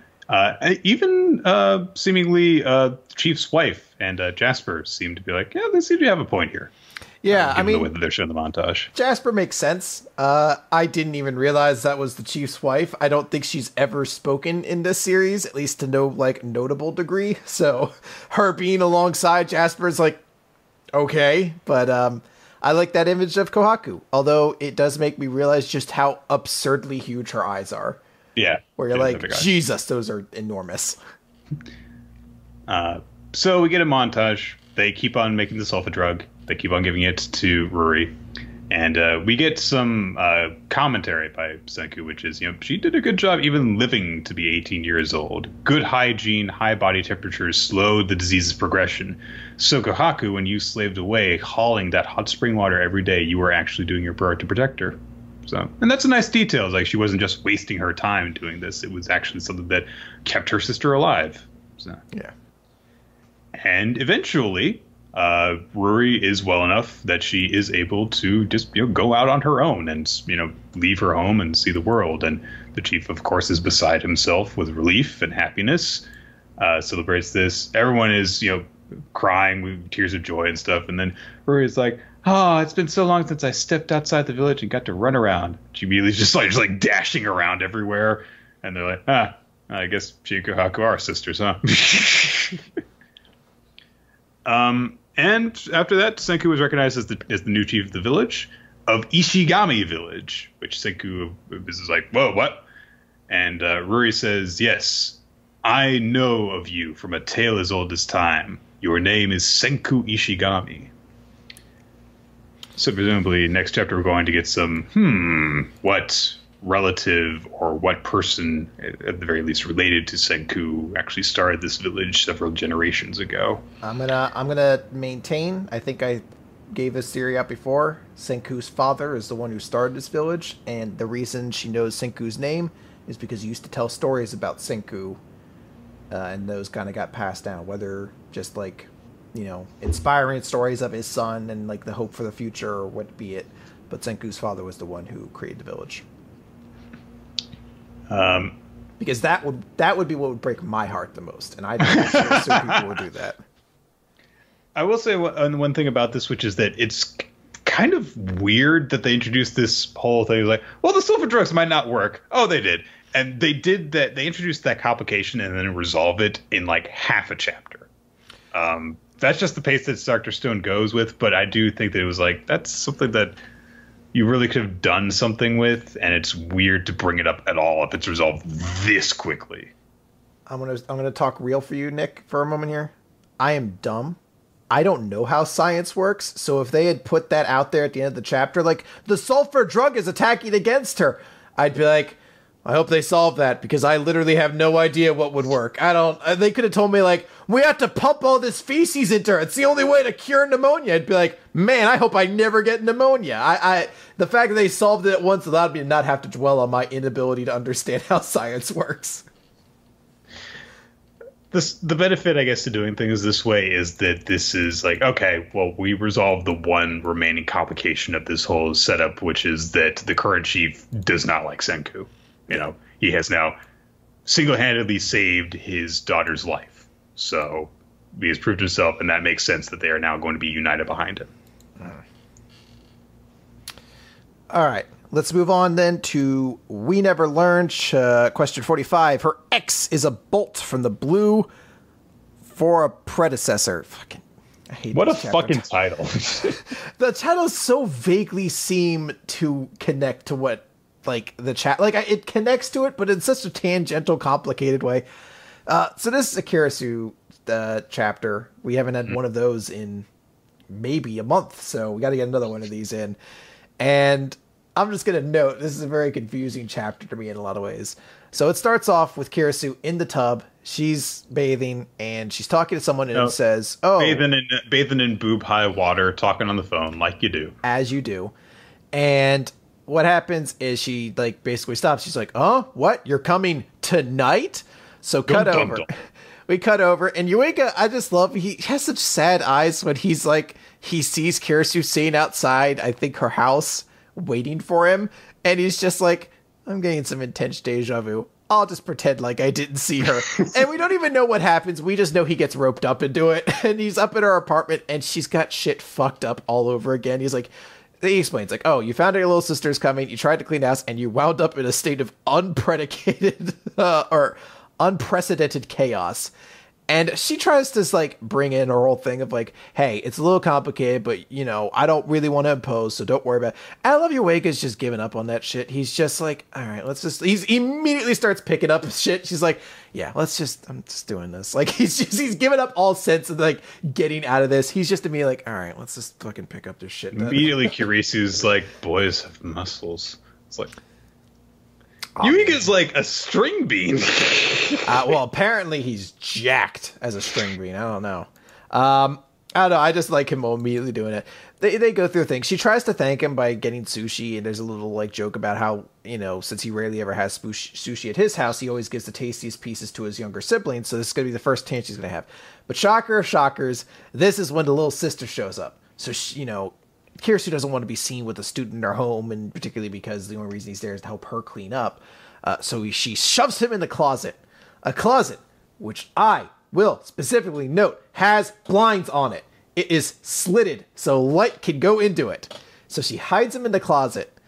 And why does Miharu look exactly like Kirisu? Is she like Funi? Is she also a clone from the same genetic material? It sounds like it, because they have the same sort of thing. They have the same sort of, like, life, it sounds like. Also, her rolling luggage is tiny. Well, it's full of just dainty panties and bras, as we find out. That seems to be the only actual attire that this family has in any sort of like excess. So she sees that there's sushi set up for two, and she's like, "Oh, what's up with that?" She's like, "Oh, I got it for us." And, you know, you just hear Eureka like, "Oh, all the good sushi." So she's like, "Don't worry, I'll just give you my share."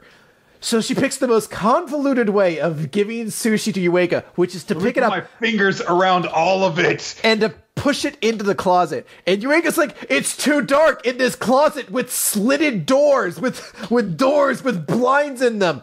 So I guess the only way to get the sushi is just bite at it with my mouth." Like, why would you? She's holding it out like this. It's like, you know, how would you offer someone a piece of sushi? You could, you know, hold it like this. You know, maybe you could hold it like that. And instead she's like, here, take it. Take the sushi. Or balling her entire hand around it. Someone could do it like this. And of course, your response should be to grab it and take it from her, as opposed to just like, I guess I'll just bite at the air for it. So he bites her hand, and there's an awkwardness there. They continue on, and then her sister's like, "Oh, I'm all hot and sweaty. I'm going to take my clothes off. Do you mind if I change?" And Eureka's like, "No, you have to stop her because I don't want to be a peeping Tom." And apparently he bumps his head against the back, which is enough weight for a bag of dainty, lacy bra and panties to fall off and hit him. And Eureka, like a 1950s housewife, is like, "Eek! A thong!" and screams, jumping out the door and landing out there with a bra on his head. I just love that Eureka is such a fucking milksop that he has a dainty pair of underwear land on his head and screams like, "Eek!" He couldn't just not look at her or just face a wall while she was changing. But I'm sorry, let's just get through this chapter. They obviously the situation's out here now, so they have to come up with a reason. And Eureka just feels like telling the truth because he has some level of responsibility to himself. So he's like, "I was just helping out your sister because she has some challenges with housekeeping." And Kirisu's sister gets how dare you suggest that? She has murder eyes. She's like, "No, my sister is perfect in every single way. There is no possibility that she could have some issue like that. I mean, if she did, I'd have to drop everything I'm doing in my life and tend to her every single need." So, and Kirisu's just like, "Yeah, that's kind of what my sister is like." So she's like, "No, I just help him out with studies sometimes." She's like, "Oh, okay, that makes some sense. Oh, hey, I'll go, I'm going to go change in the room." There's a side thing here that we find out her little sister is actually also an ice skating star, kind of like how Kirisu was before she realized that wasn't the path for her and kind of had that big falling out with ice skating. I imagine we're going to get in the future now some scene where Kirisu Well, yeah, there's a moment where, you know, she's like, "Hey, sis, you should quit teaching and come back to this. You know, hey, if you come back and like to that old path, I'm sure mom and dad would." And she's like, "Hey, don't talk about that. I told you not to talk about that and never speak about that." Yeah. So something's going on here. Yeah. Yeah, there's something going on. But then, yeah, she says, "I'm going to get changed. I'm going to go into the bathroom." There was a joke earlier on about how she had a box, like a big mountain of boxes. And she's like, "Oh, just throw all those in the bathroom, Eureka." So all those boxes are in the bathroom that her sister's about to go change in. And if she sees that, then it'll reveal that I guess they just planned that her sister was never going to use the bathroom at some point at all. So what boxes I guess Kirisu gets from Amazon that are full of fucking household shit. Like, why would you buy something and not open it? I don't even understand how that works. But they keep her from going to the bathroom. She's like, "Why is that?" They must be in a forbidden affair with their own his and her shampoo hats. What are shampoo hats? I've never even heard of these before. These look like the dumbest things. But anyway, it ends with Kirisu's sister coming up with this insane thing of obviously my sister has been lured in sexually by this predator child who's using... I mean, look at him. Yeah, his big, strong, things lifting arms. His bookshelf lifting arms. Look at how ripped his arms are. I remember, think about how sexually masculine he seemed when he screamed because a pair of underwear fell on his head minutes ago in my introduction to him. So her sister basically says, I will train this kid and fix him up on his studies. That way he won't be able to lure my sister in anymore. So for the next 24 hours, I will personally provide you one-on-one support for your studying.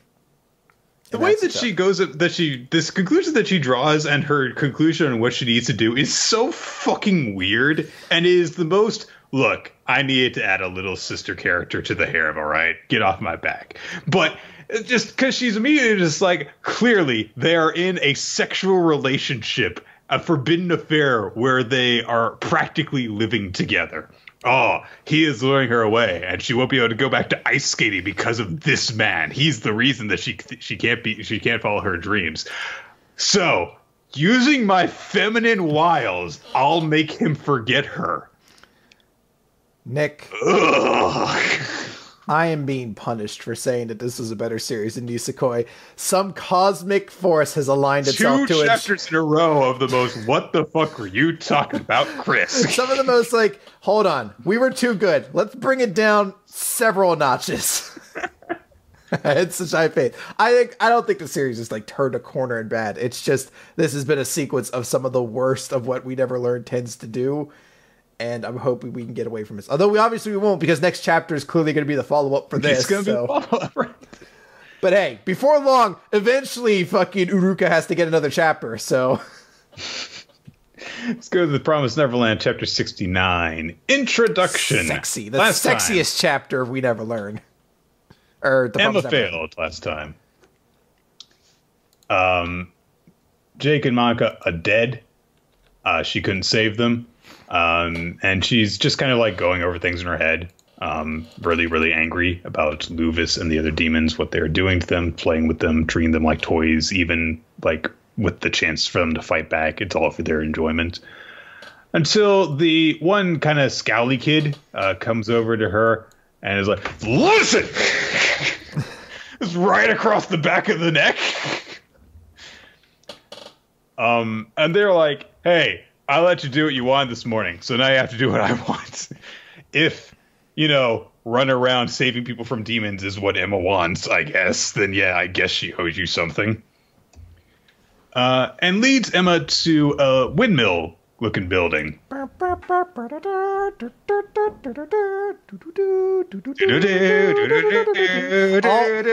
All windmills are obligated to play that theme. There's just a guy with a music box standing in the middle of it. He's just like, I shouldn't be here. There are demons around, but do-do-do, do-do-do, do-do-do-do-do-do. Listen to the Song of Storms.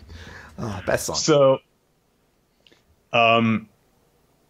they introduce Emma to this kind of secret society going on in Goldie Pond.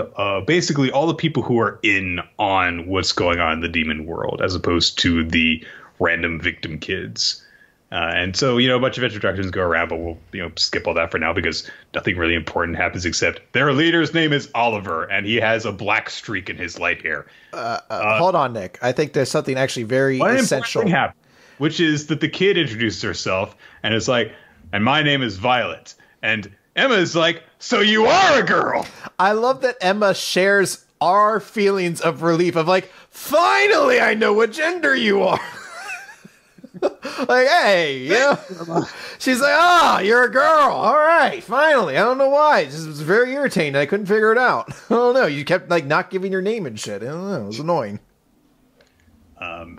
Emma introduces herself back and says, that I escaped from the Gracefield farm. But nobody else who was there is an escapee. They were all shipped here from the Grand Valley farm, which is a purveyor to Lord Bayonne. So that's an important distinction there. And one of them also says, yeah, and most of the kids who get thrown here are all from Grand Valley. So basically, one of the guys who's in the hunting ground is like, yeah, I'm just going to send the kids over that way. Because they know that she is a escapee from Gracefield House, however, they have someone very important for her to meet. There is also one thing, which is that they've got a bunch of fucking weapons and they want to rebel against the demons and kill them. Apparently, despite the fact that they have all these weapons, none of them know how to land a headshot or have never tried to because they haven't escaped yet, despite having lots and lots of guns. And from what we find out, it looks as though it took a while for the geezer to learn what the demon's weakness was because of someone that these kids know. So they explain that a lot of the stuff that they know about the outside world comes from one guy who is actually their, kind of knowledgeable person. We are merely his hands and legs. He's the only adult here, and he has to be kept a secret because he doesn't exist anymore. Which is some weird wording that's going on there. He has to be kept a secret because he doesn't exist anymore. It kind of sounds like they're talking about two different he's, because this guy clearly exists, or are they talking about like he's not supposed to exist anymore? I think what they mean is they can't reveal that he exists to the demons that are hunting on these grounds. That's entirely differently possible. It's just kind of weird wording there. So a man with a cane walks in, and also he has a big old scar across his face, and introduces himself as Lucas, which Emma immediately recognizes is one of the names that the geezer scribbled on the walls. So it's someone from his escaped class way back in the day. And Lucas says that they need to talk about William Minerva. So, an interesting turn there. Yeah. I'm very excited about it. I'm looking forward to seeing where that goes. It's a very cool idea. We're going to get more about the Minerva prophecy and her character, so I'm intrigued. I want to see. I really want like Emma to just immediately be like, "I met your friend from the one house." Oh yeah. Well, how? Oh yeah. Are you sure? What's his name? He won't tell me. Old man. That is his name. Wow. Wow, it was really weird when he was a kid, but now it makes perfect sense. All right, let's move over to the Seven Deadly Sins, chapter 249, Deal. I don't know what's going on this cover page. Everyone's naked. It's so weird. I don't know. It must be some game of some sort that I don't get. Rock, paper, scissors, and Gauther is judging. I guess she's beating everyone at rock, paper, scissors, and the contest is to lose your clothes afterwards. I don't know. But last chapter, we found out that Merlin was, quote-unquote, the child of both the goddess and the demon lord. And we find out a little bit more about this time as her and Zeldris have a conversation in the sky. Zeldris basically explains this story about a capital called Bellion. And it was a city that was neutral during the whole battle between heaven and hell. But there was a child born there, a prodigy who possessed infinite magic, and who went against the wise council of the sages of Belleton, or whatever its name is, and approached the two gods about joining the war. And she agreed to join whatever side would give her a gift that pleased her. And the story goes, the Demon Lord granted her all knowledge pertaining to the demon world's secret ways of protection against brainwashing by the goddess, and the Supreme Deity granted her divine protection that nullified all dark effects from spells and the commandments. So the child took both, and then promptly said, "Fuck yourself" to both of them. I got your gift. And in response, the two sides basically destroyed the city she was from in a wave of fire and curses, essentially. But the child survived because they were immune to both effects. Obviously, that child is Merlin, who... And then after the end of that, Merlin's like, "I know that happened to me. Why did you say all of that, Zeldris?" It's the most blatant, "I will now exposit." And it's like, hey, whatever. I just like it because it showed what Merlin, like a shrewd negotiator Merlin is. Who knows how true that story is, because you think if she was responsible for the death of that entire town's worth of people, maybe there'd be some guilt associated with that. But I think also we're meant to get the sense that Merlin's been around for a while and she hides her feelings very well. Because she is not a selfish person, as we find out in this chapter as much. But she's basically in this very cold negotiation stance with Zeldris, because obviously Zeldris just wants Melascula. So she's like, okay, I'll hand Melascula over to you. But then she like traps it in her box. She's like, oh wait, sweeten the deal for me. So he's like, all right, what do you want? She's like, I want Elizabeth returned to us. He's like, I can't do that. Melodius won't give her back, but I can promise you that Melodius protecting her, no one will hurt her. And she's like, all right, then give me the King of Camelon. He's like, I don't know where he is. And even if I did, I couldn't like send all the forces of hell to look for one single person. She's like, all right, fine. And you could tell that obviously both of those seemed like they were, or potentially were, a way for her to actually fish out information from Zeldris, because she basically found out two clues that, Melodius is protecting Elizabeth and Elizabeth's alive and that they don't know where the king of Camelot is right now. So our actual request is like, all right, release the Holy Knights and the people of Camelot and don't attack them anymore. Like, let them free. And like, all right, fine, did it. Now give me the spell. She's like, one more thing. And he's like, oh my God, fuck this shit. Just one more thing. Yeah. She's like, no, fuck this shit. You're clearly doing something here. I'm not going to, like, because she's like, oh, my shoulder hurts so much. I hope I don't drop it. He's just like, all the nerves in my body are focused on every move of yours. If you try anything funny, I'll put you down in an instant. She's like, nothing's going to happen. To me, of course. And then a fucking laser beam nuke nails Zeldris out of fucking nowhere, launches him into fucking space, and we just see the one fucking Archangel just like, take that as my way of greeting. From like across the planet. Like, I don't know who she's bothering to say that to, because Zeldris ain't fucking hearing her. But it's like, holy shit, that is such an awesome way to end that chapter. It was a really cool thing, and it's actually probably one of my favorite acts that Merlin has done, because, you know, she was just like, yeah, I'm just going to buy time here until somebody notices you and blows you up. It was great. Yeah, she saved some people. She found out some information. We got to see her as like this very shrewd negotiator, which I like getting to see her do something cool. And yeah, just that end of a giant fucking beam of nowhere just exploding Zeldris into space is just so cool. Also, there was some kind of fun comic relief going on because she left like a phone plant thing on Hawk's nose, so that all this other Seven Deadly Sins could listen in on it. And Hawk, while they were listening, Hawk says like, "My nose itches." All right. Yeah, good stuff though. Let's go over to Black Clover.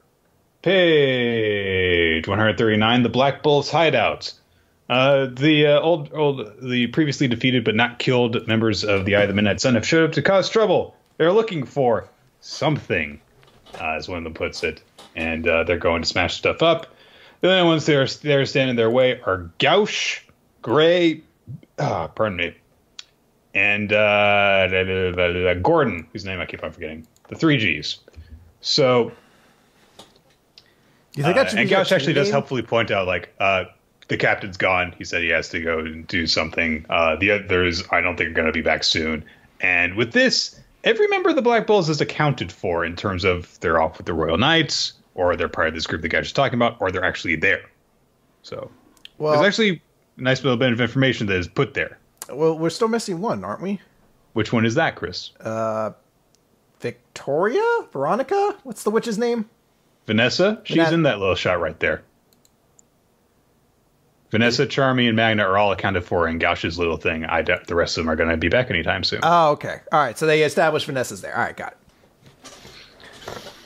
So, Gauche's like, so we're going to have to do this on our own. They start to fight. A little bit of combat happens. We get to learn that Gordon's magic is poison curse magic. He says something kind of weird, which is, you're not alive, so I can use my magic to my heart's content. I'm like, this is the first time I've ever seen you use magic. Why would I need to know that you normally hold back, though? Well, it is a nice touch, because we found out a lot about Gordon, unfortunately, in a very small amount of time. So really small amount of time! We don't get a whole lot of time to dwell on it, but I do like the idea that it is part of what kind of makes him a very shy and introverted person, is he has a magic that's he can't even use on people in like a small fashion because it's just such a deadly sort of magic. Mm-hmm. Although apparently, I guess getting hit with the fireball is something you can bounce back from, but getting poisoned is just like it's lethal. There's a cool also little thing because Gauche is trying to use his mirror magic to destroy one of Glasses Girl's gel salamander things, and it can't work. So Gray's like, I learned a new spell, which is to convert magic. And she just turns it into like a crystalline thing, and he blows it up that way. It's like, that's really actually useful. It's like, I transform your magic into something so that our type effectiveness chain works to our favor. All right, cool stuff. Then they summon this weird stitched together zombie thing, Mikhail Caesar, which starts to use 2 different types of magic, which would be a lot more exciting and interesting if not for the fact that Rill does the same thing with his painting magic. #fuck Rill. Okay. Well, a lot of characters do this. A lot of them. Mars has done this. He has like a magic that combines fire and like rock or some shit like that, because he also has Fauna's book as well. That was a big thing. We had a copy magic guy who could literally use every attribute of magic. But not at the same time. Not at the same time, but I mean, yeah, it seems like it was a really deadly combo that he used both wind and like fucking thorns at the same time, or whatever bullshit is there. They explained that this guy is actually two different corpses combined together. Both of the corpses used to be Magic Knight captains, so he's super powerful. And, you know, the Black Bulls get knocked into the ground, and they're like, ah, ha, ha, we're going to destroy you. You're going to get into that brigade hideout and smash it up. And while they're on the ground, Gordon and Gray have quick little flashbacks. Gray is establishing stuff that we kind of already know, which is that she's not confident about herself. She doesn't reveal her true form to anybody. But Gordon's is, I was born to a family that dealt in curses. I wasn't allowed to make friends, and I'm bad at talking to people. My poison magic is creepy. Everyone has shunned me. Both of them come to the same conclusion, which is Yami took them in.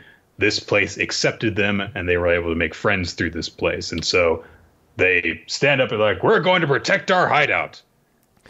I like that Yami's way of apparently accepting them is just like he seems to enjoy how freaky they are. Like, I don't know why it just almost seems a little condescending at times when he's just like, hey, you're a freak. Join my guild. And like, I know deep down it's because he has like a belief that they could be something beyond what they are. But the way he always phrases it with these things is just like, you get drunk all the time. Join my guild.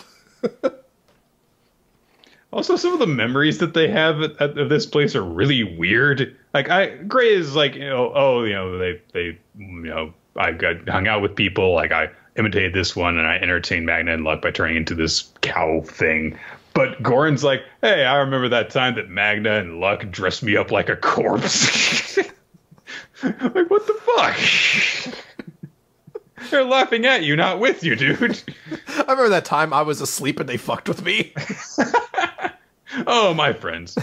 So they have this big moment where they stand up like, we're going to protect our hideout. I really do wish that we had gotten some stuff from Gordon before this, because it's like, this is a weird first step to have with the character, you know? I mean, here's the thing. It is a little sad this is really like the first big moment we've had with Gordon, because we haven't seen much from him. But this is meant to be a direct follow-up to last chapter, wherein the whole thing was Gauche having these two down because he's like, you two need to speak up more and have confidence in yourself and be outward. And this chapter is both of them screaming at their top of their lungs how they won't let you destroy their home. I get it. It's a big character development from them in the context specifically of what they were trying to do last chapter. But yeah, it is a little bit difficult when Gordon has had no moments really prior to this. It's also, I think, like especially weird because you put him next to someone who has had at least a little bit prior to this point. So it's like, it's kind of weird that you're putting them on the same level in that way. Anyway. I get it, yeah. So the three of them basically just kind of like, yeah, we're going to protect this place. And Gauche even's like, I've ended up with something besides Marie that I want to protect. Okay. The villains are just like, well, you still can't win. Then an emergency alarm goes off from the hideout, and a panel basically opens up in an exterior wall. Smoke comes out through the door, and someone says, what's going on? So, who could this mysterious figure be? All of the Black Bulls are seemingly accounted for. I think that the voice is more along the lines of, what's going on? Because it's a drunken, hungover Veronica is about to come out. Vanessa is her name. I don't fucking care what her name is, all right? It's something with the V. That's all I can remember. Well, the one thing that I thought of was, do you remember way back at the start of the series when, Astra first showed up at the Black Bulls hideout, and there was this giant shadowy figure that turned out to be Gray in, copy form or whatever.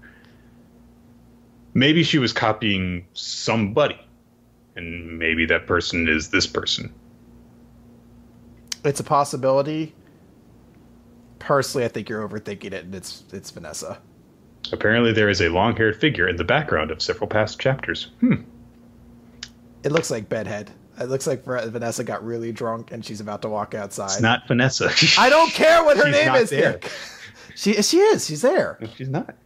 Okay, Chris, do you want to make a pizza bet on this? No. That's what I fucking thought. If only because right now I am super broke right now. Otherwise I would. All right.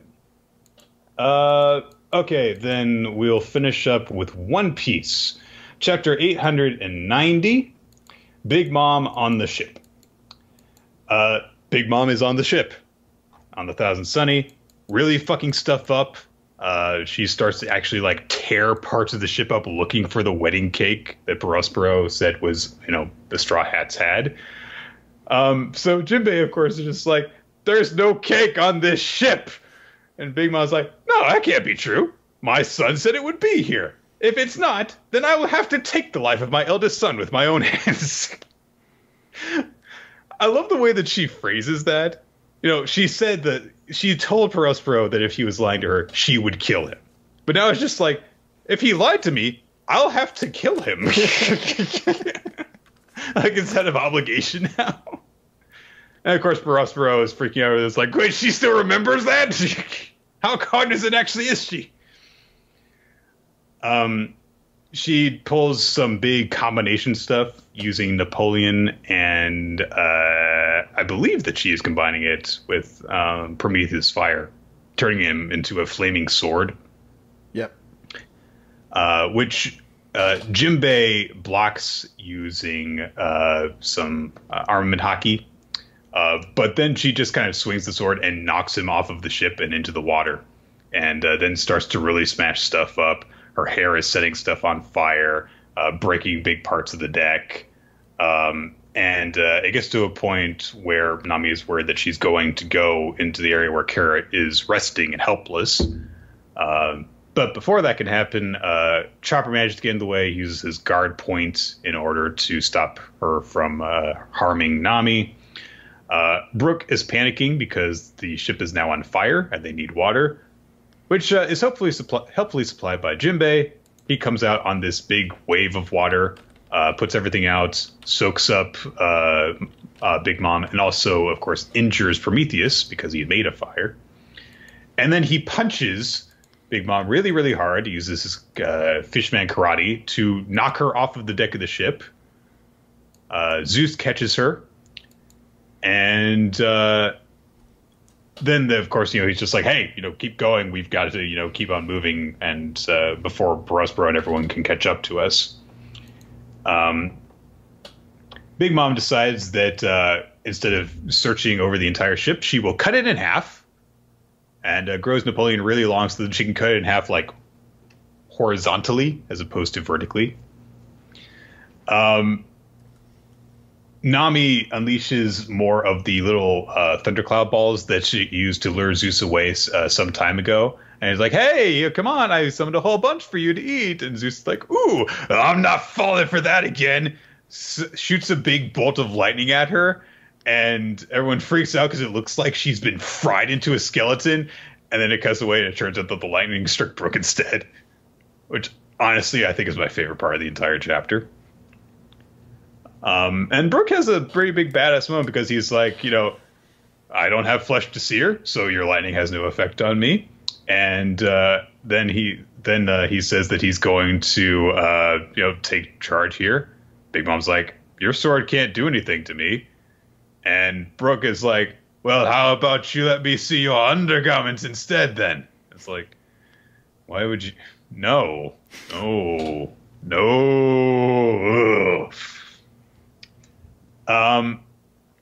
But apparently this was just to cause a distraction because she's just like, what? That's when Brook's like, eek, patties! It's just the new thing with jump characters.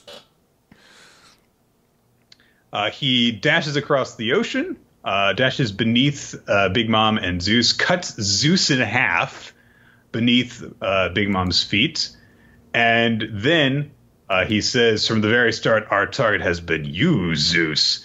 and all of the electric little thunderclouds that Nami had shot out before are now starting to have some sort of crackle.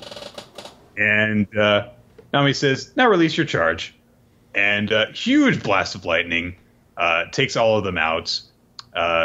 Big Mom is knocked away and gets caught by Prometheus instead. And Zeus is just gone. He's incredibly weak now. He's just a tiny little thundercloud instead. Who Brooke catches and brings onto the Thousand Sunny. And Nami then grabs him and says, "You seem to have been under the misconception that I wanted you to be friends with me. So let me state the question one more time. Will you be my servant, or will you die?" Because Nami can be evil when she wants to be sometimes. Yeah. And they're left to keep on trying to trek away. Big Mom has lost Zeus now, and he's still after them, riding on Prometheus with Napoleon in hand. I've been very distracted this chapter, Nick, because the cover page to this week's Jump is a big color page, and it's about the Chinese zodiac. And I've been trying to figure out everybody. I'm still not able to determine who's supposed to be the rat. But as I came down, I was like, why is Big Mom there? Until I realized she's the pig. And I was like, that seems really fucking insulting. I realize she eats a lot, but it seems really insulting to just call somebody the pig. Like, she doesn't have pig-based powers. She doesn't turn into a pig. She just apparently is the pig, and that feels really mean. But yeah. Okay, so, well, who is everyone then in this? So, like, Marco up there is the rooster. We see the big ox guy, Minotaur, who's the ox. We see Khalifa as the sheep. Obviously, Boa Hancock is the snake. I forget the dog's name from the Zoark, but he's meant to be the dog. Fujitora is tiger, because he's the purple tiger. Luffy is the monkey. Monkey D. Luffy. Obviously, Carrot's the rabbit. The dragon, who is the sun. Mononosuke. What's his name? Right. The horse guy. Cavendish, that's it. His thing's the horse. And I don't know if Princess Sherry, is she supposed to be the rat? She's the only other character on there, so I assume she is. But, like, Cavendish isn't meant to be anybody, and he's riding the horse, so I didn't know if she's supposed to be somebody or not. I guess she's supposed to be the rat. I don't know. I just think it's fucked up that Big Mom is just the bear. Feels mean.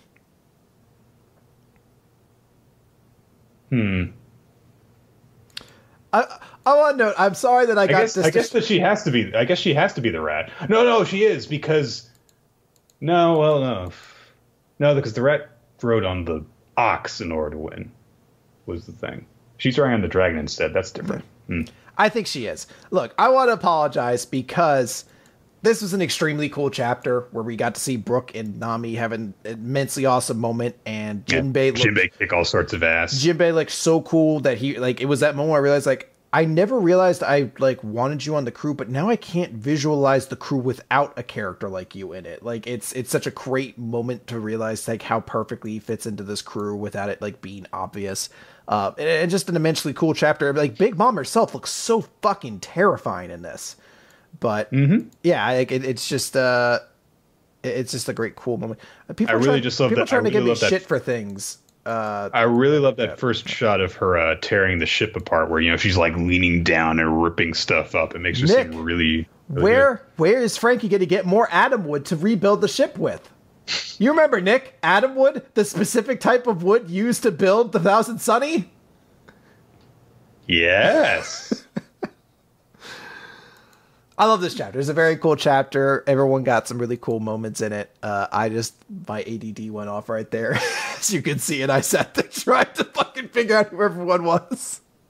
And I had to Jackie Chan Adventures my way through the Chinese Zodiac. I was like, all right, well, there was another attack one. The pig. That's right. The pig had laser eyes for some reason. It was telekinesis, strength, astral projection, immortality, healing, laser eye pig,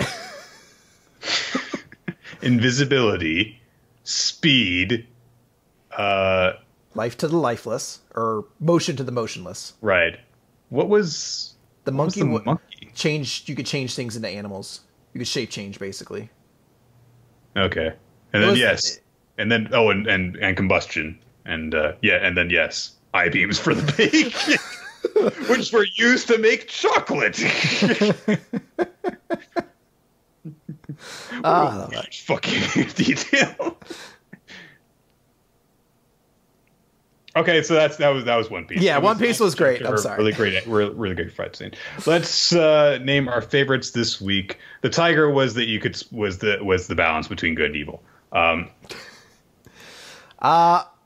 were our favorites this week? Favorite series MVP? I'm gonna go favorite series. I'll give to One Piece. I like One Piece a lot. I thought it was a cool moment between everybody in there. And my character of the week will be Merlin. I thought it was a really great scene for her. Okay. I'm going to give my character of the week to Jinbei because he kicked all sorts of ass in this chapter. And my favorite series this week is going to be My Hero Academia. I really liked the humor in it as well as honestly, I just really liked the weird interactions between the students and their babysitters, basically.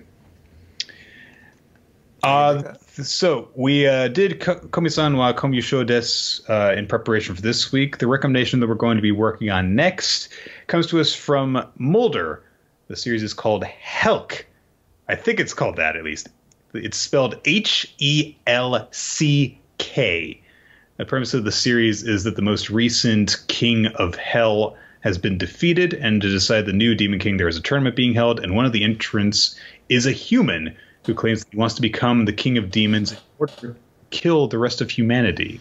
Is that really what's going on? Well, I guess we'll find out as we read. Apparently, it's a series that wrapped up relatively recently, so we'll be able to read the story in full. All right. We'll check that out then. Helck. And hey, before anyone heads out, because some people I know, I'm sure, check out when we do our whole spiel at the end. But just in case you guys didn't know, we have introduced now the new tier on Patreon, the Ultimate tier. So if you want to do that, then you get access to each week, you'll get access to weekly notes that Nick and I provide from the series you read, as well as scripts for anything we do that's going to be scripted, like our radio play for this month for the bonus pod. You'll get access to that as well. So a little bit of a chance to see inside of our writing process. And yeah, with that said, we want to thank you guys all for listening to the show. We record normally on hitbox.tv/ReloT and twitch.tv/ReloT. For the time being, it's going to be on Thursdays at 7 p.m. Eastern Standard Time. Might change after some stuff changes up again. We might go back to Wednesdays, but for the next couple of months, probably, it's going to be on Thursdays. Are you sure, Nick? Thursday fit like a glove to me. If you say so. You can also follow us on Twitter in order to stay updated on stuff in case anything changes up. For example, at WR Podcast is the official account for the show. You can also follow your host individually. He is at ReloT and I am at Nick F. Time. That's NIKFTIME. You can also check out our past episodes on weeklymangarecap.podbean.com and subscribe to us on iTunes and YouTube. And if you do those, be sure to leave a comment, rating, and all that stuff so that you can help us to become kings of the hobby section and defeat our eternal rivals, the woodworkers. Be sure to send us feedback, ask us questions for future Q&A episodes, suggest manga for us to read, send that stuff to weeklymangarecap@yahoo.com is the best way for us to keep track of everything. And yes, you, of course, mentioned Patreon earlier, and we want to just thank everyone who's currently supports us on there. It is a big help to us and allows us to create all sorts of bonus stuff for you guys to enjoy. And lastly, thank you to Steve Mann, our talk artist, and Infamous Planet. Also, special thanks to Marian Pena. I forget how you do the P-E-N-A. Pena. Marian Pena for being also to Nafor and Arisa, sorry, both of you as well, for being new patrons. Thank you very much. It is greatly appreciated. Here's a little fist bump. With helping us out.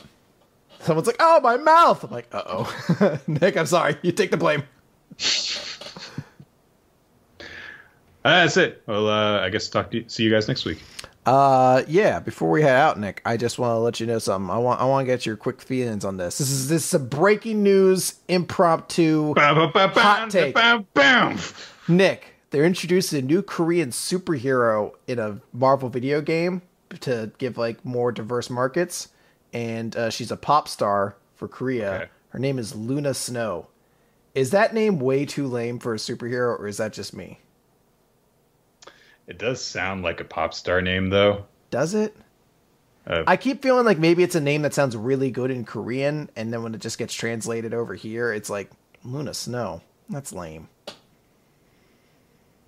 I feel like that's calling Wolverine like Claw Dude or something like that. Like, I don't know. It doesn't feel inventive. Scratchy Claw Man. Yeah. Scratch Blade or something like that. Like, I don't know, man.